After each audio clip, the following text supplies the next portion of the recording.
Gravy, gravy, gravy, gang! What's going on, guys and gals? Happy Gravy Day. It's Alex here with Pat and Robert, and it's Past the Gravy episode 527. We got a fun-filled episode for you guys. We're gonna announce some fantasy football stuff for you guys to be a part of this year, this upcoming season. Football's right around the corner, Pat. I can't fucking wait.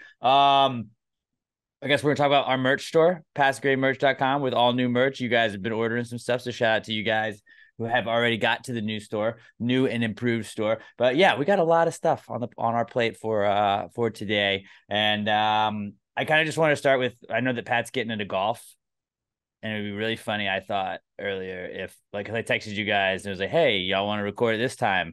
And y'all like, all right. And I was just like half expecting Pat to be like, oh, hey, I'm out on the links. I'm playing golf. But I thought it'd be really funny if Robert just got equally into putt golf, but like he takes it super serious. Like instead of buying like a 7-iron, Robert's got like 6 putters. He just keeps buying putters. He's like, oh, this is my good putter. I love the grip on this one with the clown hole right here. The clown hole we're coming up on hole 7 over there. This is gonna just glide right into that clown's mouth right there. Like Robert just starts like he's got his own putt balls. That would be fucking awesome. He has a bag that's just got like 6 fucking putters in it. Is there a I don't know. difference between mini golf and putt golf? Same I thing. think it's the same. Same thing. Okay. Yeah. I don't know what would be better if Robert had the full length putter like that he brought with him, the one that they anchor against their stomach when they're putting, or if he bought an extender that clips onto the clubs that you get at putt putt. So like he still had the full length extender, but it was just Yeah. I You could think go both. that might be You better. could go both. No, but I'm saying like Robert's gonna get so hardcore into putt. Robert's not going to use the club they give you That's a good when you point. So go he's got play to have the putt. full Robert's length. Yeah. showing up with his bag. And like you bring a bag to mini golf, is like fuck yeah. Gotta change the balls out a couple times. He's like washing the balls like 3 or 4 times. Well, No, I'm not gonna bring my own bag. Like I'm gonna have a caddy to bring my own bag. You hire a caddy. You just make Yeah. Sam not do it. bag. What you got to do is remember in National Treasure that little thing, sleeve thing that he put the declaration inside. Just one of those. It's just getting enough to fit one club, and it's the putter. Just slinging Just that like thing this. over your shoulder. Yeah, like that exactly. I do. Shout out to But putter David. length. I do have a mini Declaration of Independence that he brought me. God, that's awesome. That was a gift last Christmas. I loved it. I still have it to this day, just for such examples like that. But yeah, like Robert like shows up with spikes. He's got like the attire and everything. Everybody's like, "What is this guy's deal?" You're like, "I'm just really, ooh, they're going fast. The greens are fast today." It's like it's all green. It's all green. Which actually, Robert's that just reminds me. taking up time. Like he's late for the podcast because he's putting. I have no idea. This is I'm going golfing this Saturday morning, actually. And I just texted my buddy. I'm going to Houston National. That sounds like it's going to be a good course and expensive. I don't know. Those are national seems expensive. Yeah, just like I have a feeling I'm gonna like once the round is over and we're paying, I'm gonna look at my buddy and be like, "You son of a!" Or I guess you pay beforehand, but I'm gonna be like, "Hey, asshole! Next time you invite me, why don't you give me a fucking idea of what range we're playing in before I say next?" Because like I'm still at the rate where I should be playing courses that are like maybe $30. Last time he took me out, it was $75 for a round, and I have a feeling this is gonna be much more expensive for Saturday at 9 o'clock. That's why you gotta go the Robert route and just get really into putt. You buy way less clubs. You buy more of the same club to make sure you love the club. You don't have to pay $75. I guarantee you, there's probably not a putt course at $75 for a round. Probably like $5 for a round for most of these. Well, I bet you there is. But that's probably holes. the nicest course there is in the country. I bet the nicest putt course is not $75. Would you guys believe the nicest one in the country? I've never done putt. I 100% believe that. Yes. Yeah, I'd believe that. Yeah, Robert. But you got to get into it. That's You're gonna get the bug. Yeah, I got to get into it. I've always wanted to. Just never done. Katie Mills Mall, when I was in high school, they had like it was a shutdown store that they just filled up at one point with it was mini golf, but it was glow in the dark mini golf. Mm-hmm. everything was just neon purple and green and orange, and it was fucking awesome. I mean, it I was really shitty saw mini golf. It was like they just had like platforms they had put on top of carpet, but like it was cool, and it was like $5, and you would just go kill time there on a Saturday with your friends while you waited to go do something. I saw a video for a putt putt place today, and like the first hole, they strap you into a harness and and you just swing down like a zip line towards the hole, and then you drop it, and that's your first shot and try and get it go in. One, you're like it's a pool table, and you're trying to like use a stick to knock it in. One's a beer pong table, you got to throw it in. I was like, that is some cool ass mini golf. Like a couple of them, yeah, you're using a putter, but it's all just weird shit. I like that. I like that a That's lot. doing too much. That's doing too much. It's like Yeah, I'm not anything going to but do it all the golf. time, but it's a fun one to check out. Yeah. Like you challenge someone to mini golf and they're like, dude, I'm so good at it. And you bring them there. You're like, this is my home course, bitch. About to be fucked up all day. Robert, we'll have to take you mini golf, buddy. We'll take you to the old putt range. I've never done laser tag either. Dude, great news for you. There's a lot of places that are kind of like a futon for laser tag and putt. They'll have a putt / laser tag thing. That's great. And sometimes, usually they'll substitute the putt for bowling. Sometimes we maybe go to Times Square main event. What you got going on this weekend, Robert? I'm down to go to fucking a little late. I'm down to get a little LT. I got my wife's gonna be out of town. Get a little LT going. That's what we call laser tag. Oh, okay, gotcha. See, I We was don't confused. call it that, but let's start calling it LT. You and the boys want to do some LT down? Little SAT LT, you know what I'm saying? Little PP maybe? Little LT and PP? No? Or maybe we should call that MG. No, I like PP. Go to get some MG. Which is why we're shorting putt. Putt's a lot to say too, really. Well, I'm an adult. I don't want to make it seem like I'm playing a kids game, so I say PP. PP. It makes so much more sense. P putt. That's what we call it. It's like B ball. Ooh, P putt. I like that. P putt. A little P putt and LT. Dude, Robert, let's do it. I'm for real though. Like, let's go fucking laser tag. Bring Sam. She'll love it. All right, now I gotta start. I'm putt P everywhere I go now. Let's go. Putt and P. Putt P. Dude, let's go. Maybe we get some gravy gang in. I don't know. Just give it like 5 years. Laser tag. I'm gonna be an expert. The two most famous Houstonians are gonna be Bun B and Putt P. Putt P. Dude, when you're gonna love putt because it's dope. But like laser tag, you're gonna fucking love it. Like laser tag just hits different. And like the first time I can just shoot someone with this laser. I mean, I was a kid when I did it the first time, but like still as an adult, like I am very excited. And we can just go to Dave & Buster's and make a day of it. We'll see Robert turn into like Barney Stinson. Dude, Robert, we got a nice little Saturday plan for us. I'm excited. I'm excited for it. Reminds me of the good old days going to Dave & Buster's or whatever. Laser Quest. Laser Quest, yeah, but it was basically anything with the arcade. Sometimes they had go-karts. But you came back and you got the tokens or the tickets, and you just got whatever shitty prize you could get. That was probably $10 that you spent $100 on getting tokens and shit that you were just running through on. Like, let me go hit this light game and try and match the light and get it right in the middle so I can get a bunch of tickets. I was at the skating rink. I used to always do that on skate nights.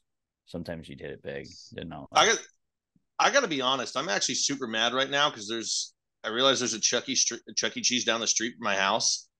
I want to go play like skee ball and shit, but I can't. You're not allowed to go in there without a kid. Skee ball, I would fuck up anybody in skee ball. That is when I'm rich. If I'm rich ever, I'm going to absolutely buy a skee ball machine. That's the sign you'll know when like I don't tell people if I win the lottery, but like I buy a skee ball machine. You're like, Alex won the lottery. That motherfucker. Have it in the stewed. And I'll just use that as like should I bet on this team? If it goes in, yes. If it's nothing, no. Anything above a 50, we bet him. How much should I bet? Ooh, 50. Don't say 50 what? Just say 50. Could be 50 just cents. 50. There, yeah. How much you put down? 50. 50 cents. Dude, I won like 66 cents on that one. Shit, bro. No. It's When like it a comes whole to the dollar winnings, almost. when it comes to the winnings, you're just like, it was like 1.6 units. I'm up. Yeah, then you use units. You put up a tricky 50. So I have to get the angle right. A little tricky 50. Dude, I love skee ball is the shit. Like if any arcade game, just give me skee ball all damn day. It's so fun. I It's feel like just they the need to be games are too longer for short. adults, though. I just want an unlimited one. Like it should be like 100 spin one. Just give me 100 rolls. That's what when you're rich, you need to put skee ball in your house. That's exactly what I've just said. Oh, I was saying I had laser tag in my head and I was looking up expired beer at the same time. Sorry, Laser tags when we have the PTG fantasy factor. That's factory. right. That's what it is. Yeah. That's what had laser tag in the back, and then we have what was But the Robin Big had the foam pit, the pungy pit or whatever it was. the foam pit is actually what we should do. We should get virtual laser tag so we don't have to run around and get all sweaty. We'll get both. We'll be rich. Oh no! Well, here's what we'll do. We'll combine the two, except it's gonna be VR GoldenEye. Robert will just use the VR for porn. You know that. Yeah, he's a fucking porn guy. We'll just walk him up. Robert, stop. Every We're time we playing get laser on tag. here, the first thing Robert says is, so I was watching this Adriana Chechit scene earlier, and you're like, Jesus, Robert. And we're like, who is that, Robert? He's like, you don't know? She's my favorite actress. That's my queen. He always says that. He says my queen.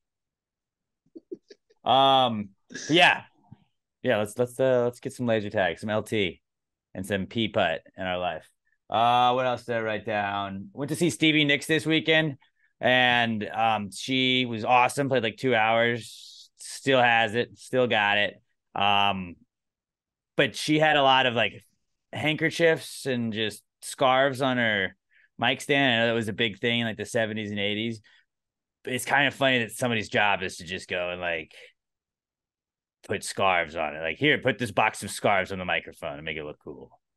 I bet you Steven Tyler still does it himself. Wasn't it like originally it was just like there was like one scarf, but like Stevie had like was a lot of it. There's a bunch going. I think there were beads on there too. Like, how much is it? Like, this is too much. I'm not doing it. Like, I want to hang a pinata on. Like, let's start putting just weird shit on our mic stands when we do live podcasts. Emotional support scarves. What about that? Maybe that's what it is. She did say she brought like one. My not cool from the Stevie Nicks concert was she did say she brought her dog with her, and that she may bring the dog out. Then she did not bring the dog out, and I was very happy to see Stevie Nicks. She crushed it again. She crushed it. But like, if I would be lying if I didn't think every single time she was about to start a song, or that she like walked back behind the curtain to change cape or whatever she was putting on, that I was like, there better be a dog. She's gonna get the dog now, right? She's gonna get the dog. And even for like the encore, it's like she's gonna get the dog though, right? You should have brought a sign that said still would. Well, I was with my wife and my in-laws, so probably not the best move. Okay, but first of all, Emma would find that hilarious. Emma would, but I don't know if her parents would. If they don't, then fuck them. That's a great joke. He's gonna live with him the rest of your life, but that'd be great if your father-in-law just took the sign from you and he was holding it up. Dude, it was like older women's Eras tour though, because everybody that was a big Stevie Nicks fan just had like the hat on, and they had like the bandanas on and the like gypsy look. It was like, yeah, break out the leather pants. Like it was a vibe. It was a vibe. It was fun. And nobody was like standing being wild or anything for it because it was Stevie Nicks. And like it was like I was old and they had bad younger. Backs. Yeah, they were just sad. It was cool. But then there was this guy. Only negative thing, we had seats like as far back as you could go. We were literally against like a wall at Toyota Center. There were still good seats, but there was a guy in front of us that like he didn't record every song, but every like in between the songs, because she was kind of like, and I wrote this song with Tom Petty, and Tom Petty and I knew each other from this, and we would do this, and I ran out of time one time, and she was like telling a story, and he would always like just record the in between the songs, and it was just like, dude, you get a couple of those, put your phone down now. Put your phone down. And then I was like, well, he's really only in front of one row. So like, this is literally the second best row that he could have been in to do that. And then I saw Emma point out to me, she's like, look. And his iPhone storage had maxed out. And so he couldn't do it anymore. And I was like, that's the best kind of justice right there. I was like, ooh, storage capacity full. Ha. But then he went to where he turned it into like a flashlight thing. It was harmless. And he and his wife were fucking vibing. So I was like, I'm not even mad. They were having a great time. I'm not even mad, but it's like, hey, stop recording everything. You don't got to record the whole concert. Hey, why don't you pay attention to Stevie and stop looking at the guy's phone, huh? Well, I was trying to look. It was kind of in my like sight line. That was the problem. I mean, you could just do a little one of these, but it's like I would like to sit back in my seat. Mm-hmm. I didn't say anything. I'm not gonna be a dick. He was vibing. You can tell when somebody's like, "Oh, you're a fan," so I get it. And like somebody's just like, "I'm just gonna post this. Here's me dancing. I don't know the words." Like, not you. Not you. That's who we say things to. But yeah, that somebody's job is to just put like handkerchiefs and scarves on people's mic stands. That was kind of, I'm sure he does other things, but that's kind of funny if like she just has like a scarf guy. But final verdict. Would? Yeah, duh. Yeah, there you go. I can't believe you even had to think about it. Stevie Nicks. Would you do her or Christine McVie? I don't know who that is. The keyboards, other singer. Yeah, Stevie. Okay. Just passed away.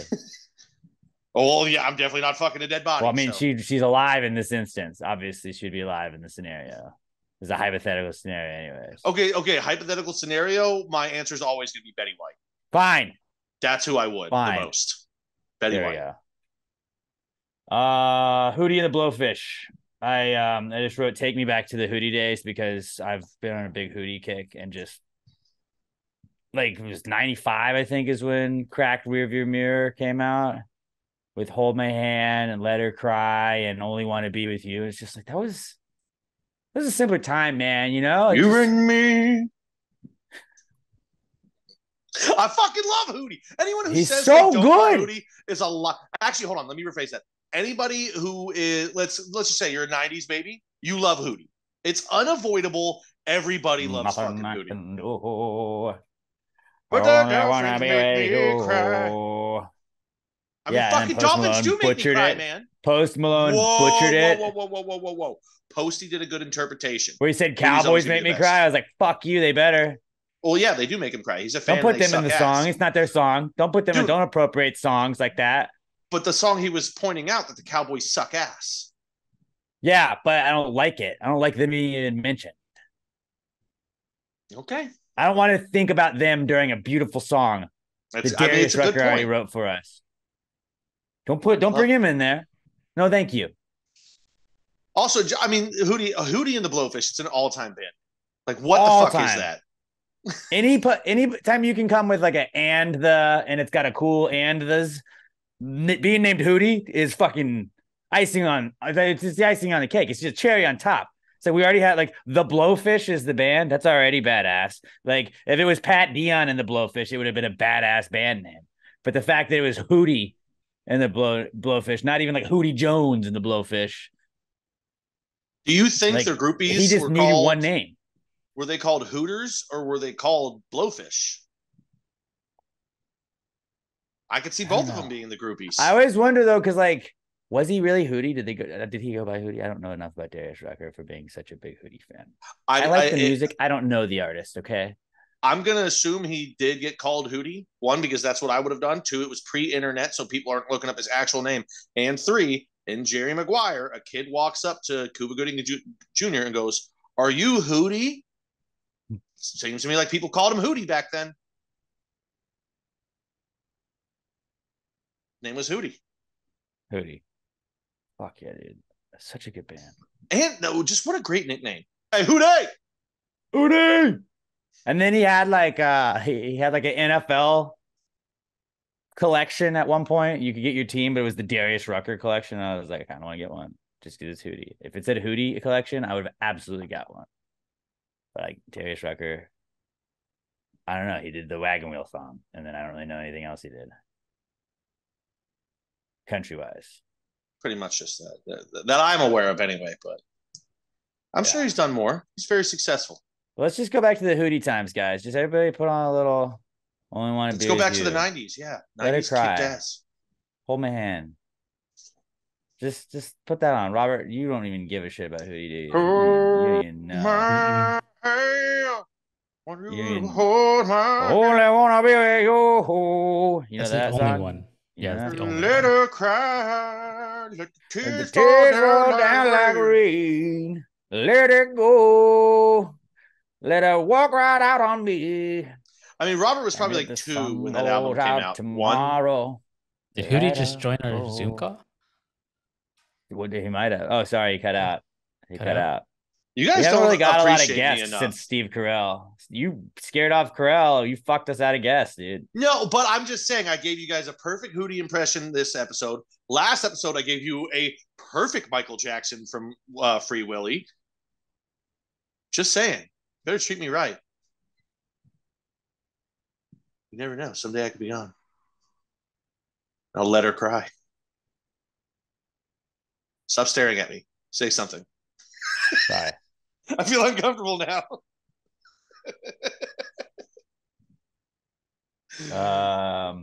Dude, have you seen the redhead dude, the country singer guy that's viral right Yeah. now? Oliver That was Anthony or wild. something like that. Yeah, I saw Dude, that today. all And I then I saw, saw the comments, and then the I was initial like, I'm done with the internet for now. the initial wave of everyone being like, holy shit, this is amazing. It was the most streamed song on the planet for 24 hours. And then every like indie artist I follow for Texas or for like Texas country, just country general was like, this dude's a fucking industry plant. And I was like, God, I can't enjoy a fucking single thing.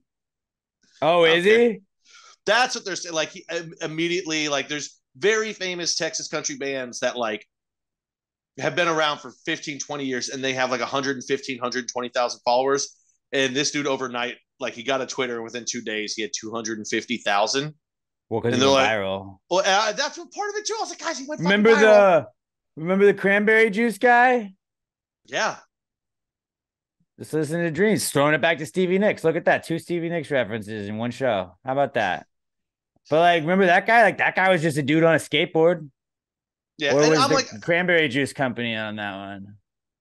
but I think the one that they tried to compare it to is Zach Bryan, how he started to go really viral a couple years ago and his numbers didn't even explode like that. No. What about Mason Randolph? Okay, remember that's a quarterback. No, that's Rudolph, Mason Rudolph. What was the Mason Ramsey? The little cowboy kid, the yodeling kid. That kid, industry plant. Because then he was on with Lil Nas X. I don't know. There's a lot of evidence he probably was. I don't care. I like the song. People are just mad that he took a shot at fucking a political side. And then that ruined the. I saw multiple takes of people like, I really enjoyed the song. And then I got to that verse and I didn't like that line. So I'm done with this guy forever. It's like, really? Okay, well, you weren't really on board that long. I don't think he's gonna matter to him. It took 5 words in a song for you to be like, fuck this guy forever. You should be able to be 500 pounds getting welfare for being a fatty. I was on board for 30 seconds of that song. That was a great song. And then I was off board. So now you've lost a listener. Well, you listened for 30 seconds. You lost a listener. I'm done. Okay. Cool. Yeah, I didn't even know he had said other shit. I just saw like the clip, I guess, that had all the views on it. And then I read the comments and it was just like, okay. The internet. People suck. You can't enjoy anything online. Like I found people like going into, okay, so his name is registered to this IP, but this IP is under a different name. And that name is also posted a thing. So this is where he lives. And I was like, holy shit, you're a fellow songwriter going this hard at this guy. Hey, dude, that's creepy as fuck to look up someone's IP address and then try and trace other shit. And then just put his address on the internet. Put his address on trafficking kids. You're not looking up for you're not looking like at him for that. If you're like, I'm trying to save this child. Okay, maybe that's a different guys, but just be like, why is this guy able to go viral playing music in the woods? I don't like it. He had a line about how politicians traffic children. We should try and ruin him. Like, what? Yeah, that was one of the lines. It's like, I wish Washington would look out for minors and not just minors on an island. which itself isn't the most beautifully written line of all time, but like he's just fucking taking a shot. That's the big one. Yeah. He said Hey, that, and then he said I'm a dumb, and I don't put things like that together. I'm just like, this guy can sing. This is a cool song. He's in a forest right now. This is a cool guitar he's got. Like, that's what I'm thinking. Not like, what is this agenda? It was that line, and then he said, like, paraphrasing here, you're 300 pounds and you're 5'2". You probably shouldn't be getting welfare to when other people really need it.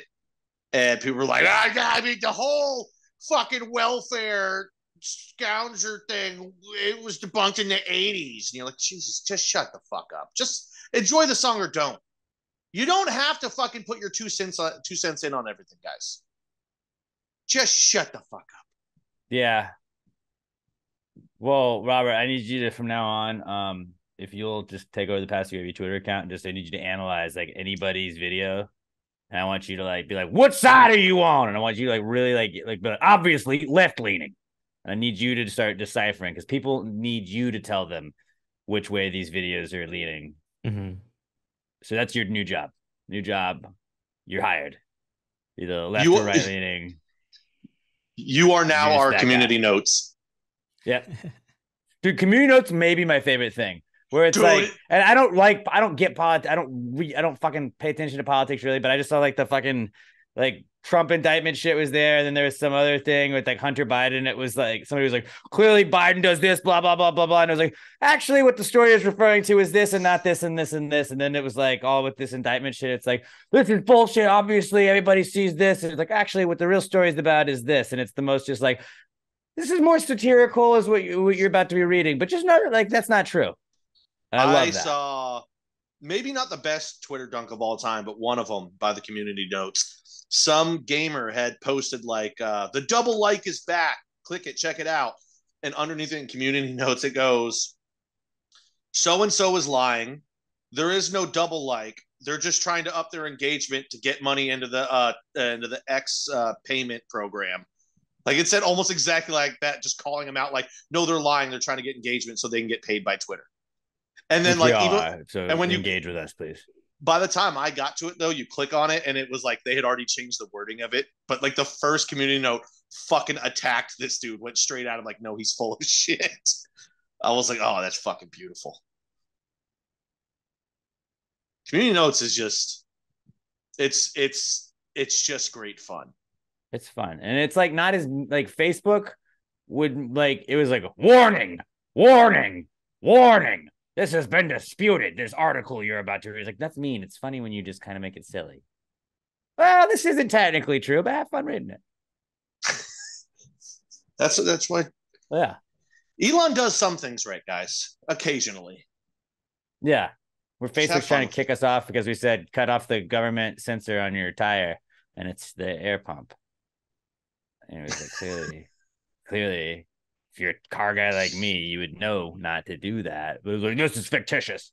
Like, yeah, dude, it's a meme. Fuck you.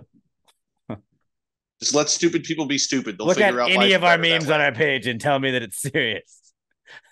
I think the meme that we just posted 39 minutes ago says, call the vet. My cat's sick. And it's a skateboarding cat. Like that's, yeah, I don't think we're giving out like news. All right. We're not reporting anything as like real shit. That's pretty much all I brought in today, fellas. I feel like I could go on and on, but yeah, that's what I got. I found out something about myself I did not know. Let me just start by asking, when you guys are walking somewhere and like there's like a corner or like a table, do you like fully walk around it, or you just kind of like swivel your hips out of the way and just kind of keep walking in a straight line? I mean, it depends on the situation, I would imagine. Because I've always noticed, like, especially when I'm walking through the restaurant, I've got shit in my hands. I don't move around tables. I just swivel my hips out of the way. So, like, I don't know, because I'm fucking that lazy, I guess, is what I've always assumed.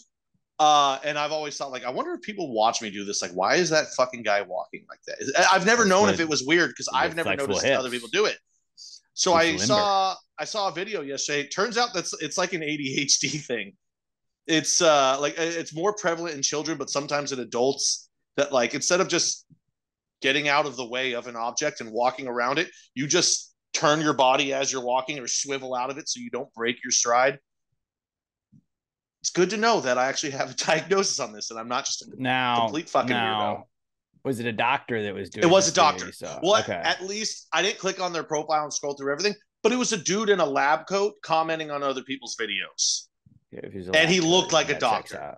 Yeah, if he was in a lab coat, he looks like a doctor. That checks out. Everybody that wears a lab coat is definitely a doctor. I will go with you on that logic. I'm gonna assume this one was. I didn't really follow up on it. I love the this is what people with ADD do. This is what people with ADHD do. And it'll be like, do you hum to yourself at home? That's what somebody with ADHD does. And it's like, I think everybody hums at home probably at some point. And they're like, do you sing songs to your dog occasionally? And I'm like, well, yeah. It's like, well, clearly that's ADD behavior. I'm like, no, you're just picking random things.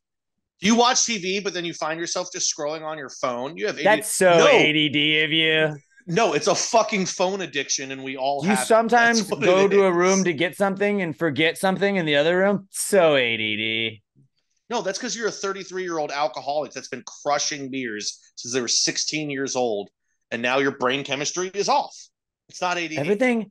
Everything doesn't have to be diagnosed, and I feel like TikTok just that's all TikTok does now is just diagnose. And then maybe I hate watching these videos, and they do it wrong. It shows that's what my algorithm wants, like the narcissist thing I did a couple of weeks ago, and it's like, cool, that's all it is now. Just me seeing what people talk about living with their narcissist husband or wife. I'm like, I don't want to watch you guys cry anymore. I feel bad, but I don't want to see it. and I've always said I'm fully on board with not actually diagnosing myself on anything. I don't really need to know why I am the way I am because I don't care, and two, the answers aren't going to be good, and they're just going to cost me more money. Like, this is what's wrong, but you can treat it with this. I think I don't want to spend the money. I'd rather gamble. As an ADD haver diagnosed by a real doctor who also was wearing a lab coat when I was 5. My culture is not your costume, and everybody can't just be like, oh, sometimes I forget things. I got ADD. Like, no. That's my thing. But it just you don't get to just take that. And then there's the other side where they talk about like, oh my God, it is so hard being somebody with ADD. It is just so difficult. Like, shut the fuck up. Because you're making TikToks and not doing your shit, man. Go do your shit. And then you won't bitch about it.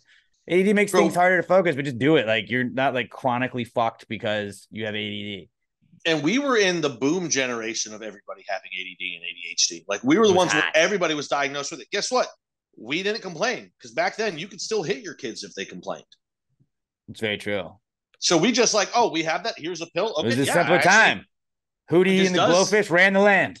I do focus better at school when this is going on. I stopped taking it because it turned me into a zombie and I lost all personality. But it worked. I only have this personality because of ADD and Adderall. Adderall. Shout out Adderall, dude. I actually don't even speak English when I'm not on Adderall. I speak exclusively Portuguese. Little known fact about me. Portuguese. I don't know it at all when I'm not. Like, when I'm on the Adderall, couldn't speak a lick of Portuguese. Second it comes out, second it goes away, all Portuguese. It was nice. Like I said, I'm not looking for diagnoses. But when I get to figure out why one little part of me is that way and I don't have to change anything or fix anything, it was just nice that popped up because I was thinking about it the day before. And the only other thing I brought in is another thing that's weird about it, how my anger just goes 0 to 100 so goddamn quick. Like, it can drop just as fast, but it's just I finally got my Wi-Fi extender in today, so I was trying to set that up.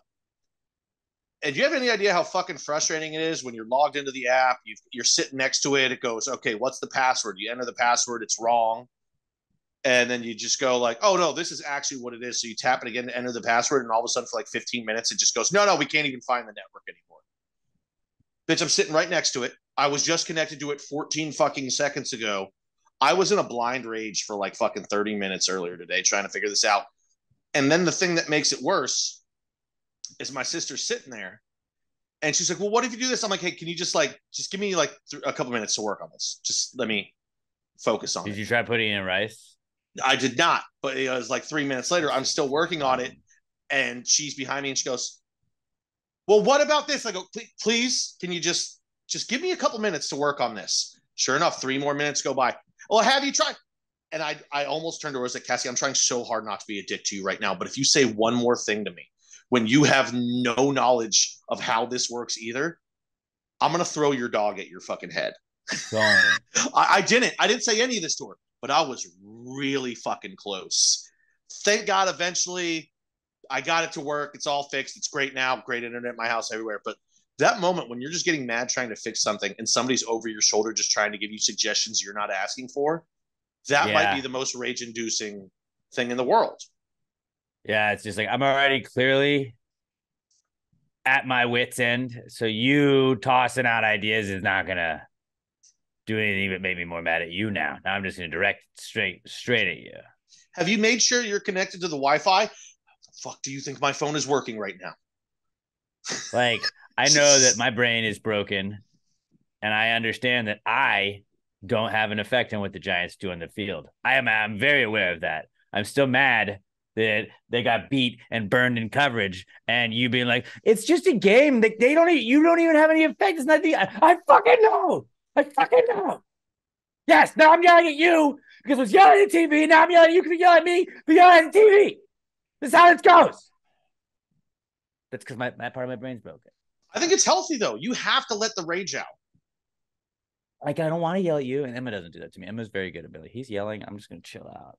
It's because she's smart. She's realized he's an idiot. Gets me. You just got to let him be angry for a minute, and then it's going to go away. That's what most people don't realize about anger. Me after it, where I'm able to take it.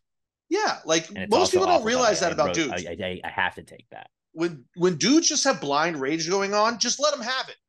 Just let them be angry. They're going to get past it. They just need to get it out. Especially, a big part of it is video games. When you yell, how the hell did he kill me? That's bullshit. You know that you fucked up. It's just your brain has to release anger for a second. I did, yeah, because he cheated. Because that guy cheated. I do it all the time when I'm playing with my friends. So I'm like, what the fuck? But I'll even say in the mic, never mind. That was all me. I was just mad. You just let people experience their emotions. And then it's like when women get mad at us because they're like, oh, this sucked. And you're like, okay, well, you can just do that. They don't want the problem fixed. They just want to be heard. Sometimes I just want to yell. I already know. Yeah. I already know the answer. It's nice my to Neanderthal brain, because I have no combat in my real life. I'm not a hunter. I don't fight. I've never been in a fight. I just need to express. And like I said, I already know the answer. I already know it's wrong. I just let me have it. Right.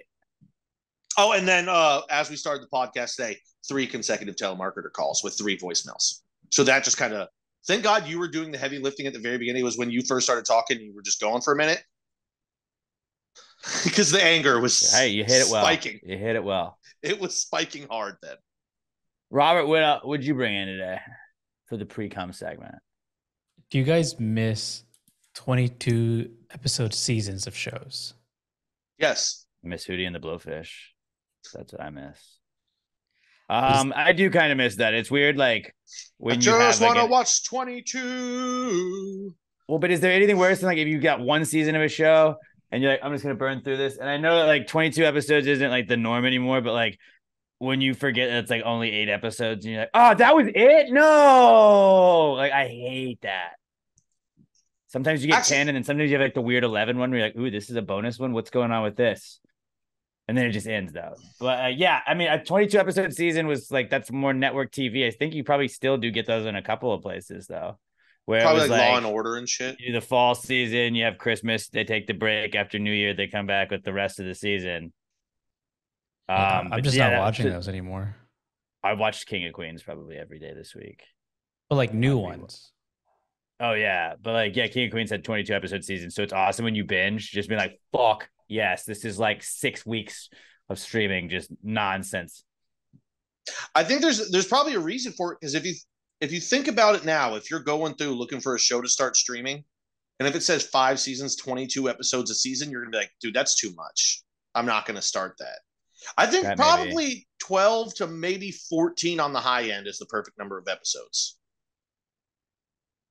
I'm starting to think that maybe 10 should be the max. Fucking Gen Zer. Not Gen Z. With your lack of fucking I lost the word I was trying to use. And it's the perfect way. Yeah, I got a bad dumbass brain. You might have ADD. Can't remember things. Attention. Like lack of attention haver. In the style of, oh, what's his name? You might be a redneck guy. You might have ADHD. May have the ADD. I was doing that at work. Jeff Foxworthy. Something the other day. Fucking love old Jeff. No, it used I to get be a it, bit on like, the old school PTG. I think it used to be your pocket might be too big. If you can fit this, your pocket might be too big. And that didn't work out. And then I latched onto the ladle thing. And that really took off. I mean, that's gold. Ladles and boomerangs. That's what caught the steam. The thing is, though, one of my favorite shows, I talk about it all the time, Letterkenny. It's only 6 episodes a season. So you burn through it quick. It's too short. Really, it's 7 because at the end of every one, there's like a special, like a St. Patrick's Day episode or a Valentine's Day episode. And it's good. But like, and they're signed on for like 8 more seasons. So it's whatever. But you just, when it's that quick, you burn through it and you're like, oh. And they're only 22 episodes or 22 minutes an episode. I think I can be convinced that 13 is a good max. I think around that 12 mark. Yeah. 12, 13 is pretty solid. I can be happy with that. Especially I think you should leave it. I think it's like 8 episodes a season, but they're only like 20 minutes or shorter. And it's like you can burn through all of. I think you should leave in like 2.5 hours, and I hate it. Yeah, think about it this way though, Robert. A lot of the time, those 22 episode ones, they were 30-minute sitcoms. So it's really only running 22 minutes. Now we get 10 to 12 episodes, but they're all 45 minutes to an hour per episode. So it's the same amount. I do hate that when you feel like you got screwed over when you like would turn into a show now and you're like, no. 26 minutes, 26 fucking minutes. This is a half-hour show. You give me 30 minutes or longer. What the fuck are you doing? There were a couple Ted Lasso episodes like that. And then it was like they picked it up towards the end, but it was like almost like on some TV shows forget like, hey, we're just shooting for streaming. Like we don't have to cut in ads. That's the thing. Most things are streaming now, but they still go, they're right around that just shy of 30 or just shy of an hour. Well, I think sometimes they're hoping they get picked up. Whatever. But if you get picked up to put it on streaming, I know BoJack Horseman got put on streaming for a little bit. No, but I'm saying shows that are made for streaming networks, like a made for Netflix That's one. What BoJack was. Why do they? No, BoJack was on TV and then moved. No, to it Netflix. wasn't. It went from Netflix to TV. Like they reran it on TV. That was why it was a big deal. I think it was like the first one to do that, where it was a streaming show that they put on there. Now Paramount Plus or Paramount's acting like that. What's the fucking show everybody watches on Paramount?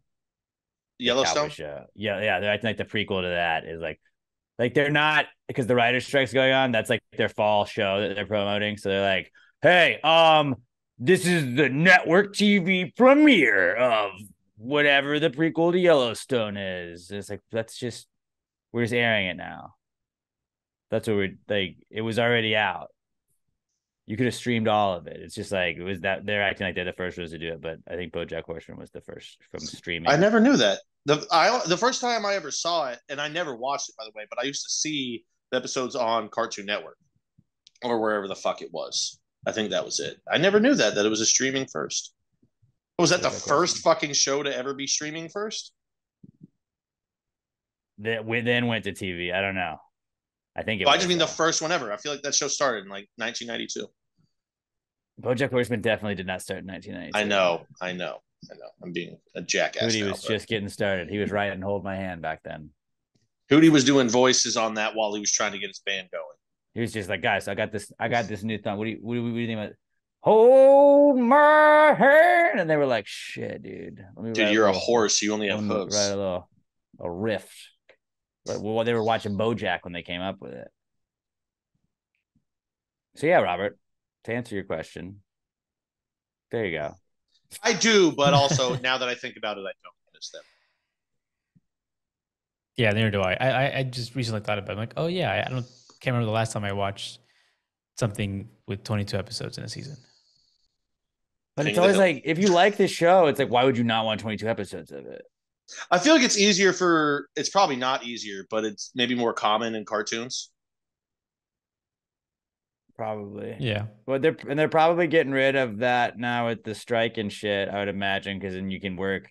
But you're like, why should I show up and do that when I could just take a Netflix series and do 8 episodes, shoot that in 2 months, and then be done? And like, I feel like year round, you're kind of working if you're doing the like 22 episode shows. That's actually a problem that the writers have with shortened seasons. It's harder for them to get work. Like it's not sustainable. Like if with a 22 episode season, they knew, oh, I'm going to be working for this amount of time. Like I will have a job.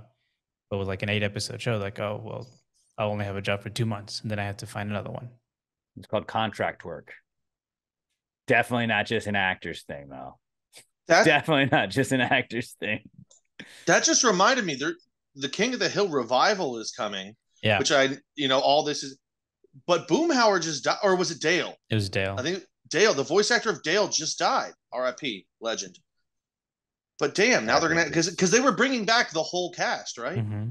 Everyone that was still alive. Maybe, I was gonna say maybe it wasn't gonna be the whole because every once in a while there's just conflicts and shit for minor voices. But goddamn, man, now we ain't got no Dale. We're gonna have a new Dale. It seemed like you're about to slip into a Boomhauer, though. I thought I was about to. Come on, dang old Dale, we're gonna miss him over here, and amen. Exactly. I came real close, and it wasn't on purpose. I did come very close. Let's move on to the Comeback Kids segment, where we tell you what's back in the news according to us this week. It's brought to you by littlemshop.com, littlemshop.com. A little bit of this, a little bit of that is what you will find when you head over to littlemshop.com. You can follow them on Twitter at littleemtweets, and on Instagram they're at Little EM Shop. They got the best air fresheners on the planet. Don't drive around with one of those stupid little fucking tree air fresheners. Those suck. They lose their smell almost immediately when you open those things. You get the Little M air fresheners, and that is where you will fall in love. You will never buy another one. I promise you. Get the Miami Beach Rad air freshener. That's my favorite one. That's the one I got in my car right now. It's got like that 80s style. It says Rad on it. It's not got like a crazy like wording all over it. Just Rad one little time there, and then it's the scent will blow you away. I love to throw them in the little trash can, the bottom between the liner and the actual trash can. It's awesome when I throw the crawfish away Monday morning. If I'm going to pick it up to take it out to the trash before I go to work, you get a nice little whiff of Little M Shop before you put the new bag in there, and it doesn't stink like old crawfish. littlemshop.com. They also got keychains you can customize. I got the Gravy King keychain that I got custom made. They also have some other pre-designed keychains too. Maybe you're a Swiftie, huh? Maybe you're a Swiftie. Maybe you're a Barbie guy, Barbie girl. Go over there, littlemshop.com. They got stickers. They got all kinds of things. They got a little makeup stuff, a little bit of this, a little bit of that. You need to give school starting, right? Maybe you need to give your teacher a little gift. Like, hey, thanks for putting up with my asshole kid for a week. Thanks for dealing with him. Here's a little keychain. Thanks a lot, teach. Just get, hey, Miss whatever your teacher's name is, or Mr. whatever your teacher's name is. Go do that. Nice little thoughtful gift. Now your kid's already the favorite.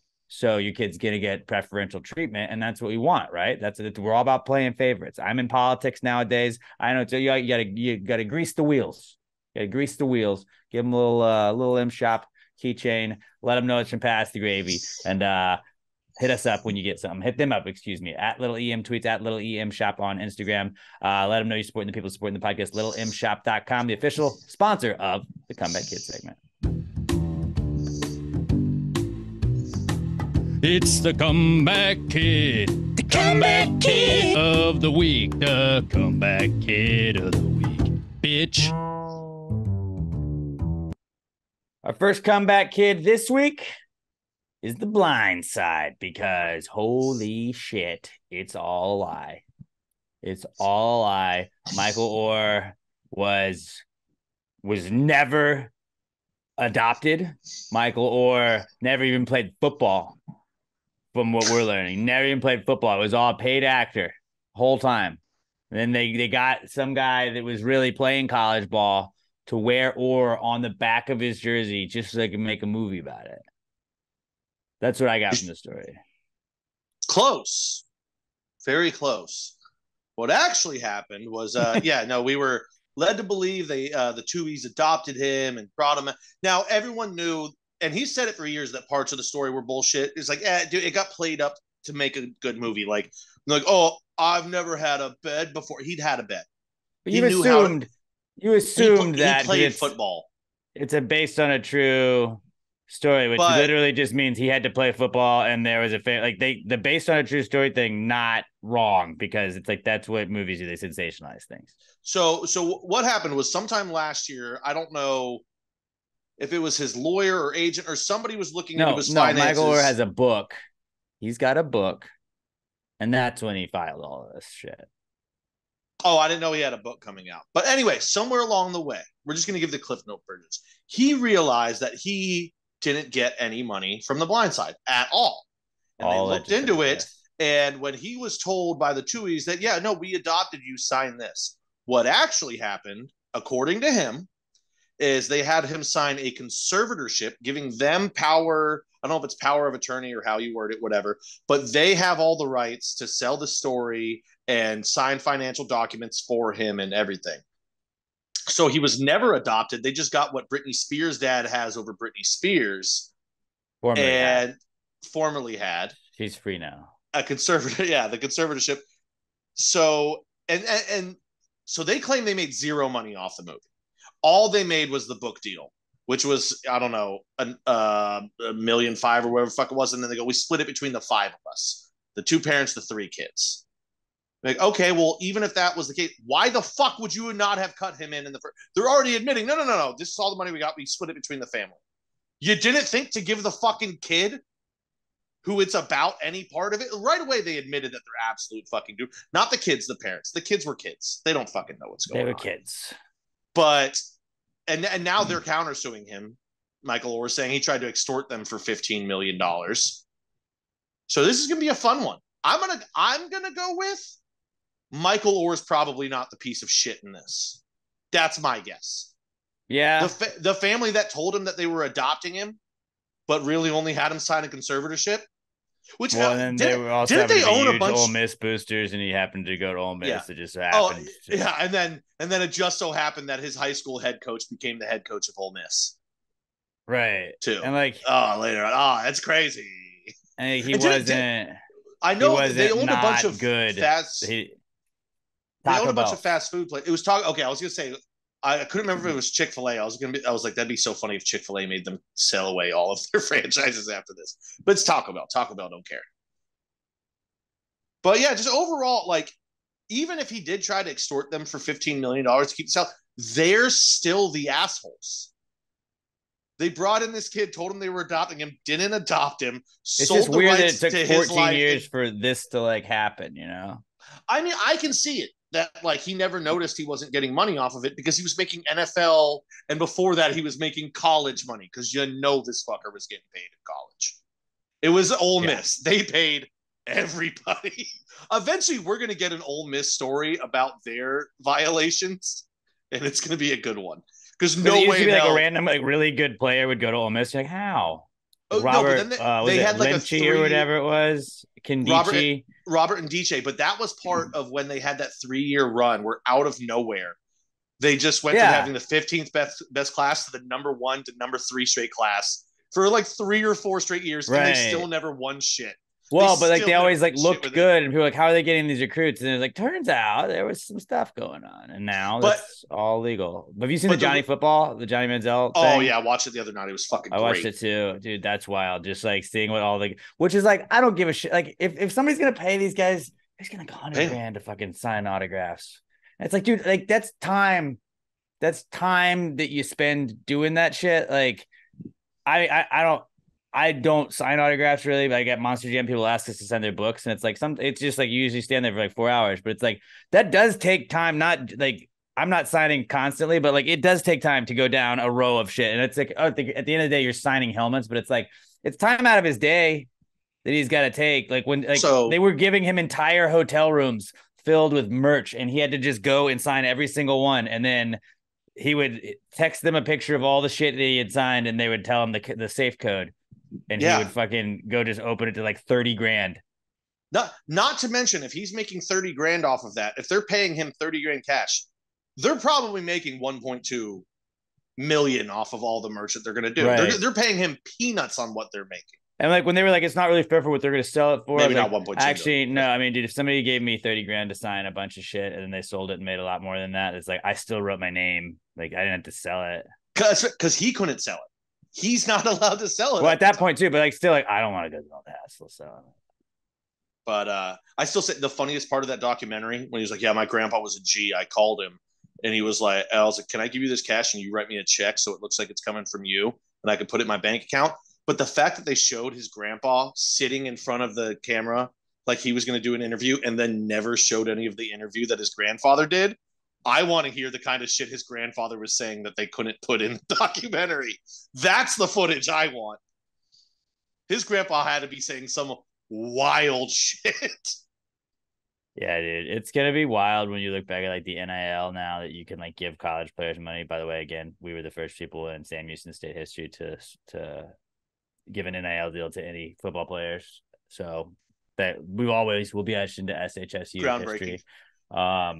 But yeah, like we're gonna look back at that and just be like, "Fuck, dude, y'all couldn't do any of that." And like they were showing like the Nike or Adidas, whoever was the jersey supplier, like ran out of number 2's Texas State or Texas A&M jerseys, and like they just didn't say Manziel on the back. He's like, they were selling out of my jersey. Like, the fuck is this? But yeah, the Giant Manziel documentary is good if you give a fuck about football. You should check it out. It's worth it. But yeah, and the Florida one's gonna be even better. But yeah, the two are pieces of shit. Michael Orr, Johnny Manziel, and Manti Te'o all within like a 5-year span, and we like just no journalist fact checked anything, dude. And Florida, but here's the crazy thing. Florida's more like there was criminal activity going on, but it's like there's criminal activity going on in like a lot of college campuses. But where was all this happening? Where was all this happening? The SEC. The SEC. And you know why Alabama and Georgia and Florida and these other schools didn't cause a stink when Ole Miss all of a sudden was buying all of these players? Because they had because they old that too, but they were doing it too. They just didn't happen to buy that player. They paid more for that one. But they still kept not having, and Alabama still just kept rolling out a better product. If you think Alabama and every other school in the SEC wasn't paying out their ass for all these fucking great players, like you think Julio Jones got no money from Alabama? You're out of your fucking mind. You think when Tua Tagovailoa's family moved from Hawaii to Alabama to watch him play football, you think they paid for that house themselves? Probably, dude. It seems like that. No, dude. Sense, right? The SEC is the best conference because if you remember back when we were 12, they weren't. It was the Big 12 and the Pac-10 or Pac-12, whatever the fuck it's called or was called back then. They were the ones that were winning everything with the occasional Big 10. Then the SEC, it used to be cyclical. One conference would be good, the next one would take over, then the next one. As soon as the SEC got it, they never relinquished. What was that, 15 years ago when they started to take over? They have not really, because they just kept paying everyone better than everyone else. Because where does college football mean more than anywhere else? In the South. There's no pro teams really along that. Like, Alabama doesn't have a fucking pro team. No, like, Georgia does, but like people care about the Georgia Bulldogs way more than they care about the Atlanta Falcons. Florida, they've got multiple pro teams. Nobody gives a shit about them. They care about Florida and Florida State and Miami. The U. And now that they can above board pay players, all these boosters are coming back and shit. College football's great, man. And there's a reason why everyone kept their mouths shut and this shit never came. And all the reporters knew. Every local reporter knew, but what are you going to do? Blow up your own team's thing and ruin your career for the rest of your life? If you're a real journalist. Yeah, those journalists were probably getting paid too to shut the fuck up. Everybody was getting paid. Little J journalists. Yeah. Little J. I mean, hey, let's be honest though. Me and you would have done the same thing. Absolutely. Duh. 0% chance I'm ratting on my school. But since I didn't, it's scummy of them. If it was me doing it, not a bad move. Who was the journalist that recently just blew up their own school? Was that the Harbaugh thing, which it didn't even stick? Darren Ravel. Oh no, he would never rat on. He would never rat on Northwestern. I don't know, but yeah, the whole Blindside story kind of a lie, and that was wild. College football is a lie, guys. It is. College football is a lie, and sometimes used to be. Sometimes movies aren't real either, and Sandra Bullock should give the award back. No, Sandy still did a great job of telling a story. Or playing a fake person. It was a real person, but a real fake person. Wait till people find out that "We Are Marshall" isn't a word for word recreation. Yeah. But you were talking about Remember Tua the Titans didn't really happen like that, guys. You're talking about Tua moving from Hawaii to Alabama. Hawaii is our other comeback kid this week because they had some shit go down. Did you see the new Jurassic Park movies yet? Yeah. Where they got a spoiler, they like have to light the island on fire, and it's like the dinosaurs running off the island, and it's like you just got water to be burned. Like there were videos where it looked like that. Like that's minus the dinosaurs, obviously. But I was like, that's scary as fuck. Where people were having to either drive their cars into the ocean or just like get out and go chill in the ocean. It's like, well, can't go back there. That's all on fire. The conspiracy theories are rampant on this. What are they? Let me hear some. I ain't heard one. So let's go. Last January or July, there was a conference held in Hawaii about how they were going to make Hawaii the first AI, or maybe it was just that island, one of the islands, an AI island where everything was going to be run by AI. It was all going to be controlled by AI and all this shit. And then there was, I'm trying to remember what the other there was another thing. But anyway, they wanted to move in and start doing this. A lot of the local residents, according to these theories, were against it. And they didn't want to move all this shit in. Just so happens on this island, this fire comes through, ravages the communities, burns everybody's shit down on that side. Not on the side where all the rich people live. Like the celebrity homes and stuff like that. Paris Hilton was where the fires were, so she's a celebrity. Dude, I'm just telling you what I've heard. Conspiracy theories don't need any basis of fact for them to take off. Okay, yeah, man. I did see Paris Hilton got shit on. She got shit on because she was in Hawaii and she was trying to get out. And they're like, "Wow, how dare you go there while all this is happening?" And like she was there before it all happened. And then they're like, "Well, you should get out as fast as possible." It's like, well, like wouldn't that like take up space for somebody to be doing like bringing supplies in? Like now, shouldn't she have to hunker down? It's people just getting mad about everything. I saw one. I didn't. More conspiracies. I couldn't even click on it because it was so dumb. But it was like, funny how look, all of the houses are burned down, but the trees are still standing. The trees didn't burn, and like I couldn't even click on it because I was like, dude. But you saw the videos of the fire, right? How they were raging completely. Maybe how the trees were on fire. The palm trees, all the green is way the fuck up top, and the fire just didn't reach other. I don't know, but I saw those fires burning, and they certainly weren't going, just get the house. Oh, no, missed the tree. Don't hit the tree. Just go around it. Fire isn't sentient, guys. And I know that. They're like, that's my point. It was a controlled burn to get the locals out so then they could control Hawaii and the New World Order and reptiles. You're like, dude, shut the fuck up. Shut the fuck. Now, the worst, okay, not the worst. The worst thing is that these people lost their homes and a lot of people are dead and everything. Right. But then the optics of the White House is like, all right, everyone, we'll give you all $700 one time per family. And then everyone online's like, but we just sent $27 billion to Ukraine yesterday, right? Like, don't worry about that. We have unlimited funds for foreign policy. At home, you can all go fuck yourself. That's the only part that pissed me off. I understand that was pre-made agreements. That money's already agreed to. Political today. You're telling me you can't peel off like $30 million to make these people's lives better from our national budget? You can't just get that back. You send a Venmo request to Ukraine. What are you gonna do? We're like $3 trillion in debt. Money means nothing anyway. At that's Ukraine. You don't have to take it away from them. Can we have $2 billion back? You don't even have to do that. We have all the money. We have all. Do you think countries would Venmo that? I hope they do. Where it's like we're in debt to China, and it's like, can we just? You guys do PayPal, Zelle, or Venmo? Well, no, they have limits on those apps. You got to go to the secret dark web. But yeah, dude, the whole as much as everybody just shits on the government all the time, to see that national disaster happen, yeah. But to see that national disaster and the best the government can come up with is, what if we gave them all like $700? That would work, right? It's the dumbest. So like, I feel like there's Somebody's in like they're like, we gotta give him something. Like, I don't know, what if we gave him these stress balls? That's not gonna be enough. What if they look like the island of Hawaii? I don't know. Will that help? No, it's obviously we could send them more lays. What if we just lays and stress balls? We're $700. We can do best we got is $700. What if we just push back the funding for one of our experimental weapons for like 6 months and gave them $30 million to spread throughout the community? Hey, Pat, I don't fucking know how global politics work, okay, pal? I don't know how government spending works.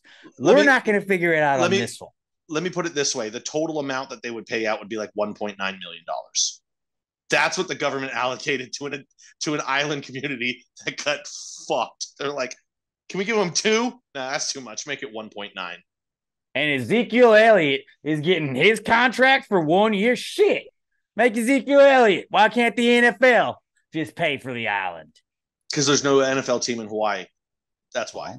Oh, that attitude, there's not. But they used to have the Pro Bowl, but we took that away too. Maybe the NFL started the fight. Ooh, there's our conspiracy theory. Roger Goodell started the fire because now Hawaii is not a viable option because everything burned. So now he can put the team in London. That's a good point. They always wanted to go to London. Yep. Robert, clip that, and that'll be our TikTok video for the week. That'll crush. That'll crush. Okay. TikTok is much meaner to us than any other social media outlet at all. They've been roasting you the last couple of weeks, Pat. Probably. Oh, then maybe we should just put out my whole rant right there. I will. We're going to grab that part too. Pat explains the Hawaii disaster and just me ranting on the government. That's just like our TikTok should be an entirely different feed. It's just like just like I shouldn't have even said the word Ukraine. Politically charged anything, and we're like, let's go. Or Pat doing fitness tips, and then people just saying Pat doesn't look like somebody that should be able to give fitness tips. These don't look fit. See, I think you look fit. You look great, dude. It's the TikToks. They don't. The TikTokers. The TikToks. They don't like you. Can I point out real quick? I support Ukraine. Anything that's going to piss. We're going to spend this money on the military one way or another. We might as well spend it to piss off Putin. Look, plus, I know at least one Ukrainian, and I support her. So there's only one country I support, and that's the US of A. And if I had to support a second one, I would support Jamaica because I've been there. Wow, really? You wouldn't support the United Kingdom? You wouldn't support England, where your favorite soccer team is? You won't even support your favorite soccer team. We got away from them. I like to watch them. That's more of a friendly kind of thing. Okay. That's a soccer term and a real life term too. Look, I like to look. I'm not going to like people are you going to go over for a game? No fucking way. I don't ever want to go to London. Actually, I think you should support Ireland then. Why would I go to London when I could watch that game on a perfectly good TV that I have already here in the greatest country in the world? Why would I spend a lot of money to go all the way over there and watch your sport while I could just watch it here? If you hate the English, you should also support the Irish. That's just a fact. We didn't do nothing. We never hurt nobody. Pod. Yeah, famines killed people. Yeah, but we didn't do that. The English did that to us. They killed our potatoes. I think just disease did that. It was probably brought apart by the English. It was the English government, and they were putting diseased potatoes in the Irish neighborhoods, trying to radicalize them just so they could police their neighborhoods. You know, I'm just going to say this so our stance is very clear. This podcast is very anti-Oliver Cromwell. Fuck Oliver Cromwell. I don't know who Oliver Cromwell is. Just say it. Just say fuck Oliver Cromwell. That's all you got to know. Well, what is he? Who is he? He was a bad English guy that tried to kill a bunch of Irish. Dude? He was bad dude. Right-hand man, and you're tricking me into saying, let's go that guy. And I'm not gonna. No. I'm saying fuck Oliver Cromwell, who's a bad guy that killed a lot of the Irish and fucked us over. He's a bad guy. Find out. If you ever find yourselves in Ireland and you just need backup for anything or you want to ingratiate yourselves, just walk into a bar and go, hey, fuck Oliver Cromwell. Everyone will be like, no, you just say fuck snakes, and they'll be like, hell yeah, brother. Do you know what the snakes were? It was the Druid priests. That's what they called it. They were snakes. Snakes. St. Patrick didn't actually drive snakes physically out of Ireland. He drove out the Druid priests. Hey. That's not how I was told. Hey. I'm named after the fucking guy, okay? I don't care. Wow. Just don't even care about my culture or my heritage. Okay. I'm You know what? also Irish. You know what? I better never see I you don't eating know where fucking corned from. beef and cabbage, okay? Can you speak Irish? Gaelic. Aaron go brog. It's Gaelic, yeah. Aaron go brog. Gaitho days. Those are only two terms I know. He's got a couple memorized, but that's it. Gaitho days is summer breeze. I only know that because my mom had that put on her front gate. What happens during winter? Then our gate looks fucking stupid. I don't know what to tell you, man. Yeah, it's usually just lying 3 seasons out of the year. Hey, my mom drinks, okay?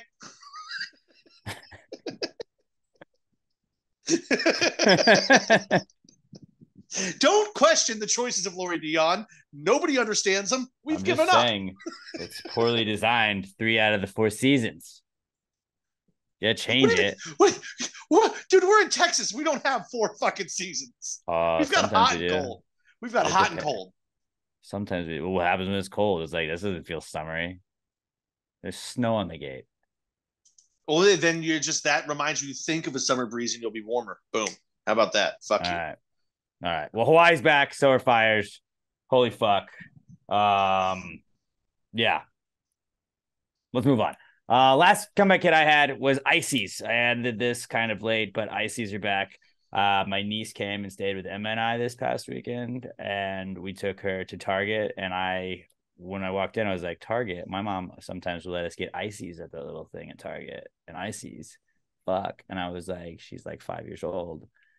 Kids fucking love Ices, don't they? And I was like, have you ever had Icy? She had not.